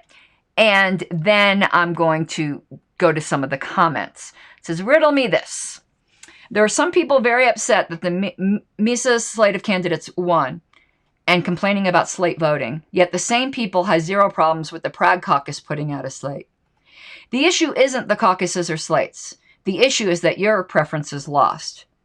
But here is a newsflash to the Pragues upset. The Mises people had zero intention of putting out any kind of flyer. You guys did it first at 0 hour, just like the bullshit agenda that screwed other viewpoints and without even getting the consent of some of the people listed. The Mises caucus responded to you. I don't like slates, but don't cook a fucking meal you won't taste yourself. Nearly everything organized here at the convention was a response to an exclusionary move by others. Don't dish it out if you can't take it. Maybe next time don't be so cocky sure of your entrenched power that when people reach out to try to work with you ahead of time, you don't ignore them. Openly excluding qualified people from committees and volunteer opportunities because they are not in your clique and passing out slanderous flyers about people at National Convention has a price. Now can we work together, or does this seesaw have to happen every convention? I said, and I was watching. Many of the Mises or like-minded people voted opposite and did not walk in lockstep. The old guard who were supporting the Pragues all voted as a bloc. Hell, 2 Mises people endorsed the Prague chair candidate. I wasn't happy about that, to put it mildly, but it showed they were not the rigid ones. There was one group that walked in lockstep, and it wasn't Mises. And the funny thing is that the Pragues claim to be just about, quote-unquote, getting things done and not ideology. Bullshit, at least as far as Colorado is concerned. It wasn't about getting things done. It was about who was friends with a small group of people. Don't sell me bullshit and call it gold. There were several asses that required kissing, and that has shit all to do with getting things done and everything to do with protecting tiaras and status. So, Trish, I didn't see her comment here. I can never pronounce that name. Sihoban. It's Trish. She's been gone for a while, and I'd been wondering where she's been. I hope she listens to this. It's so nice to see her. She goes, nice to know things don't change. She's a veteran of the party, and she'll tell you, none of this is new. Okay. No, it's the post after this. I'm not going to read it, but that the comments were on, I think. Whoops. Where is it? It's skipping. Oh, yeah, the anti-caucus one. Okay. Now let me, and in that post, I made the point of all a political party is. The Libertarian Party is basically a caucus within the populace of the United States. If you don't like caucuses, I don't know why you're not in a political party, because that is what a political party is. Okay. I'm going to find some of the better critical comments here. God, it keeps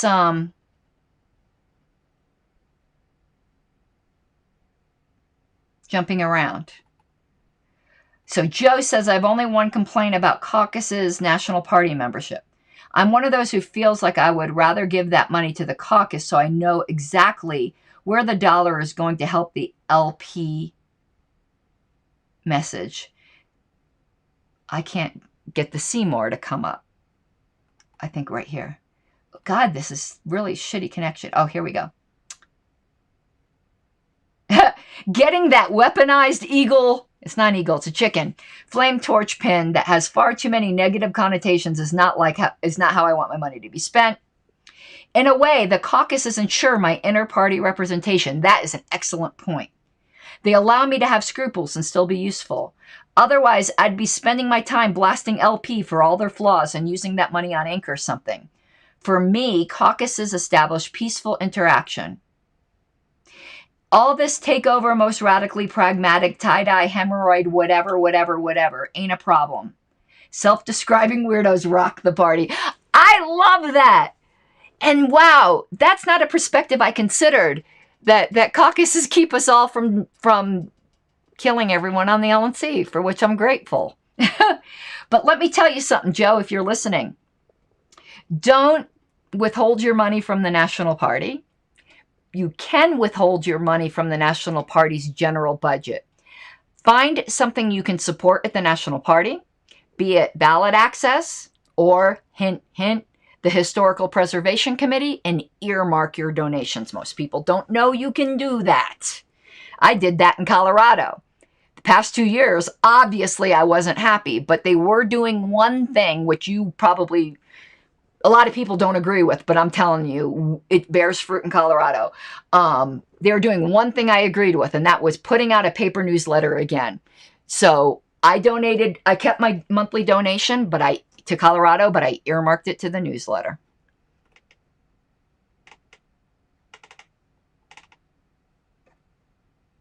Okay. And here's where I had said they were moving away from the takeover language, because I really thought someone in leadership told me that. But apparently I was wrong. So let me see. Yeah, I love what Joshua said too. What on earth difference does it make if I find like-minded people and communicate with them and coordinate activities? Yep. And then there's the fuck off caucus. I think that's everybody. Michael has a position that there should be no positions of power.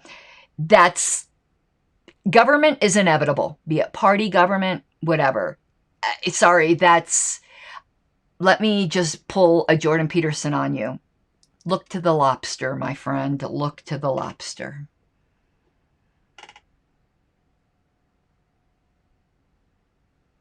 Okay, Kevin says, the issue I have is when a caucus becomes all about promoting themselves and not about supporting the party. I haven't really seen that happen, except for the ones that are kind of joke caucuses, like the cathedral people. Most members see that, and then they just lose members. That's how caucuses die. So, I would agree with you if I thought that was really something that happens. I agree with Matthew here. Anti-caucus people don't understand politics. Let me word it a little more nuanced. They don't understand effective political organizing. And Justin and I, we always have good disagreements. Okay, let me see if there's anything else. Yeah.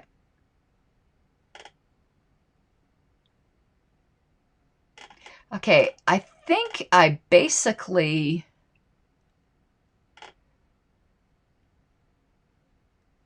dealt with most of the comments. And listen, people, if you still disagree, I respect that. That's fine. You know, I think you're wrong, but it won't be the first time, I'm sure. And I'm sure you won't lose sleep over it, and I won't lose sleep over it either. So yeah, Elastic Giraffe had a good comment here. Let me put this up. He says, I've been told by some overreactive LPMC partisans that they don't care what anyone else thinks of their adversarial language because their critics will soon be a powerless minority. That's not the leadership saying something like that. There's always going to be edgelords in every caucus. I said this on the Dave Smith show, you know, people whose alligator mouth outpaces their mosquito ass.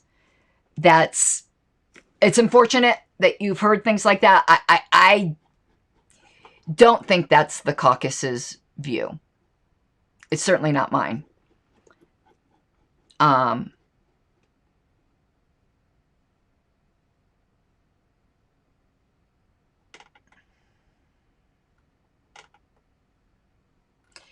And I'm going to add this here. So the takeover rhetoric, I think, has fostered some toxicity and tribalism within their caucus. I agree. Even if Joshua Smith or Dave Smith feel differently. Heiss, though, I know, Michael. I'm not going to try to argue you out of your position and your, you know, your experiences are your experiences. My experiences with Michael have been that I think I agree with him. Let's just put it that way. We just express ourselves differently. As I said before, it's young men full of piss and vinegar. And that can rub some people the wrong way. If I thought Heiss had malintentions, I wouldn't be an ally. Not a member, but an ally. So, you know, I hope that, you know, your future experiences lead you to have a different opinion, but you certainly are entitled to your opinion. Okay, let me see here.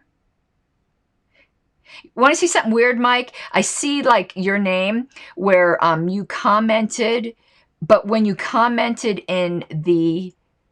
See, it just says Facebook user. When you commented in the uncensored group, for some reason, it doesn't bring in the name. I don't know why. I'm going to have to get Restream and ask them that. And I'm just going to leave this up for a few more.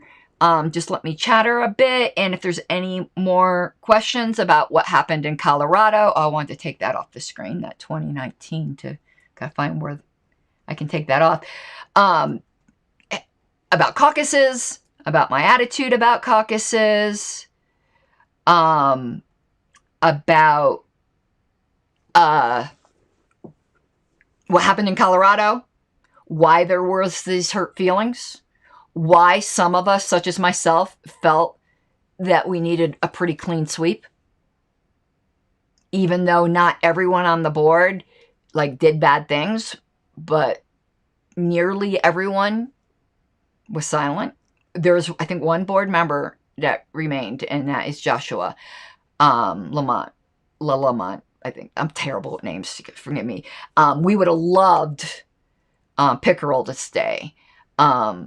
He did speak up, but his wife said no, and she's the boss. Actually, I think it was his daughter. His daughter did the doe-eyed, I want to see more of you, Daddy, and that's going to win every time. You cannot compete with a daughter's, I want to see more of you, Daddy. And obviously, if Martin wanted to rerun, but Martin's smarter. Martin's smarter than the rest of us. He got on the board, realized board life is hell, and he went screaming. And I will agree. FYI, we haven't used takeover language. And that is true. And that might be why we really, the issues we have in Colorado, again, aren't like the anti-Mises crap. Oh, you're a racist, this or that. It's just one guy doing that. And that is, guess who? My favorite person. DG is just the one saying shit like that. No one else is saying anything like that. The candidate that was endorsed by the Prags wanted the Mises endorsement. So I'm glad we don't have that bullshit. We've never had, I should shut my mouth because I used to say we never had the clicks. Next thing you know, now that I'm cursing myself that we never had the, like, you're a racist stuff, you know. From Mike, let's be frank, the clique got routed. And that's what they needed. Sorry, not sorry. My ass has plenty to do. Not that I know, you know, people are trying to say, oh, you don't have time. I don't run for things I don't have time for. But I obviously have other things I could do, even if it's just sitting and picking boogers out of my nose. Like, it's not like I was bored. The last thing I needed was another title. But that shit had to stop. It was embarrassing to Colorado. And I cared about this party far too much. And again, as I said, I don't think the people were bad people. But you ever, like, see when people get into, like, this cycle that they just can't seem to, be it pride or blindness, like, get themselves out of. And sometimes it takes someone to come in and, like, go, put the brakes on it. That's what I see. That is my goal. I'm hoping to be a one-term secretary. Like, I don't have any desire, like, to be some long-term Colorado board member as long as I'm involved in national. I've got plenty to do. Though there are things I do want to change. I learned a lot nationally. This isn't a dig on our former secretary. I had training he didn't have. I was blessed, you know, to have this national experience. And I want to bring that national experience to Colorado and professionalize the secretarial role and then hand it off to somebody else. But if not, I mean, I'll serve more than one term if it's necessary, but that's not my goal. And actually, secretary's up for re-election next year. If I can do what I want to do and a qualified, non-clicky candidate comes forward next convention, they can have it. So, yeah. And Mike says, and that was a vindication for me and overdue. I needed that. Right. You know, Mike, you got treated like shit. You did. You got treated like shit, and it pissed me off. There was things done to you publicly that should that's just wrong. It's just wrong. I don't need to rehash it. You don't need to relive it. We all know, and it was wrong. And same to Wayne. It was vindication for Wayne too. Wayne's like one of the nicest people in the party. He did not deserve the shit that happened to him. Listen, I give as good as I get. Like, well, you do too, Mike, but you're my friend, so I'm always going to stick up for you. But yeah, the shit needs to stop. There is a philosophy that I have that even in disagreement, and I learned this in the church. I know people sometimes don't like my Christian analogies, but there is like this popular, like kind of, you know, cheesy in a way hymn in the church called "They'll Know We Are Christians by Our Love." And there is a line in that I think is good advice for all organizations. And I'm just going to quote it, and it's the second half that I'm getting to. So the line goes, we will work with each other. We will work side by side. But here's the line. And we will guard each man's dignity and save each man's pride. You should never publicly humiliate people. You should always guard your fellow's dignity, even when you might have to do something. You know, you might need to remove them, or you might need to not appoint them to a position that they would want to have. But don't humiliate them publicly. That's just, And every organization, if you guard each man's dignity and save each man's pride, it'll be so much healthier. Because people who get humiliated will lie in wait for you. And they will get even. And that is, I mean, as I said, I'm no angel. That is probably part of what happened in this convention. I ain't going to say that. I didn't get some sense of satisfaction out of it. you know, because it sucked. It sucked to be treated the way we were treated. You know, it just did. And no matter what, in the disagreements I have, and I probably need to learn, I probably just need to get over my feels all over DG as well, and take my own advice and just ignore him. You know, I vented a lot of spleen tonight, but this needs to be it. I think this needs to be the last time I mention it. I've got a lot of resentment because he hurt a lot of friends of mine, and he hurt my husband. I don't, you know, it does with me. Listen, I've been called worse. But you hurt Wayne, then I got to cut a bitch, you know? So, yeah. But I think I'm convicted now. In that last sentence, I think that's the last I'm going to mention of that particular person. Because is what I'm doing publicly humiliating that person? Probably. And that's probably wrong.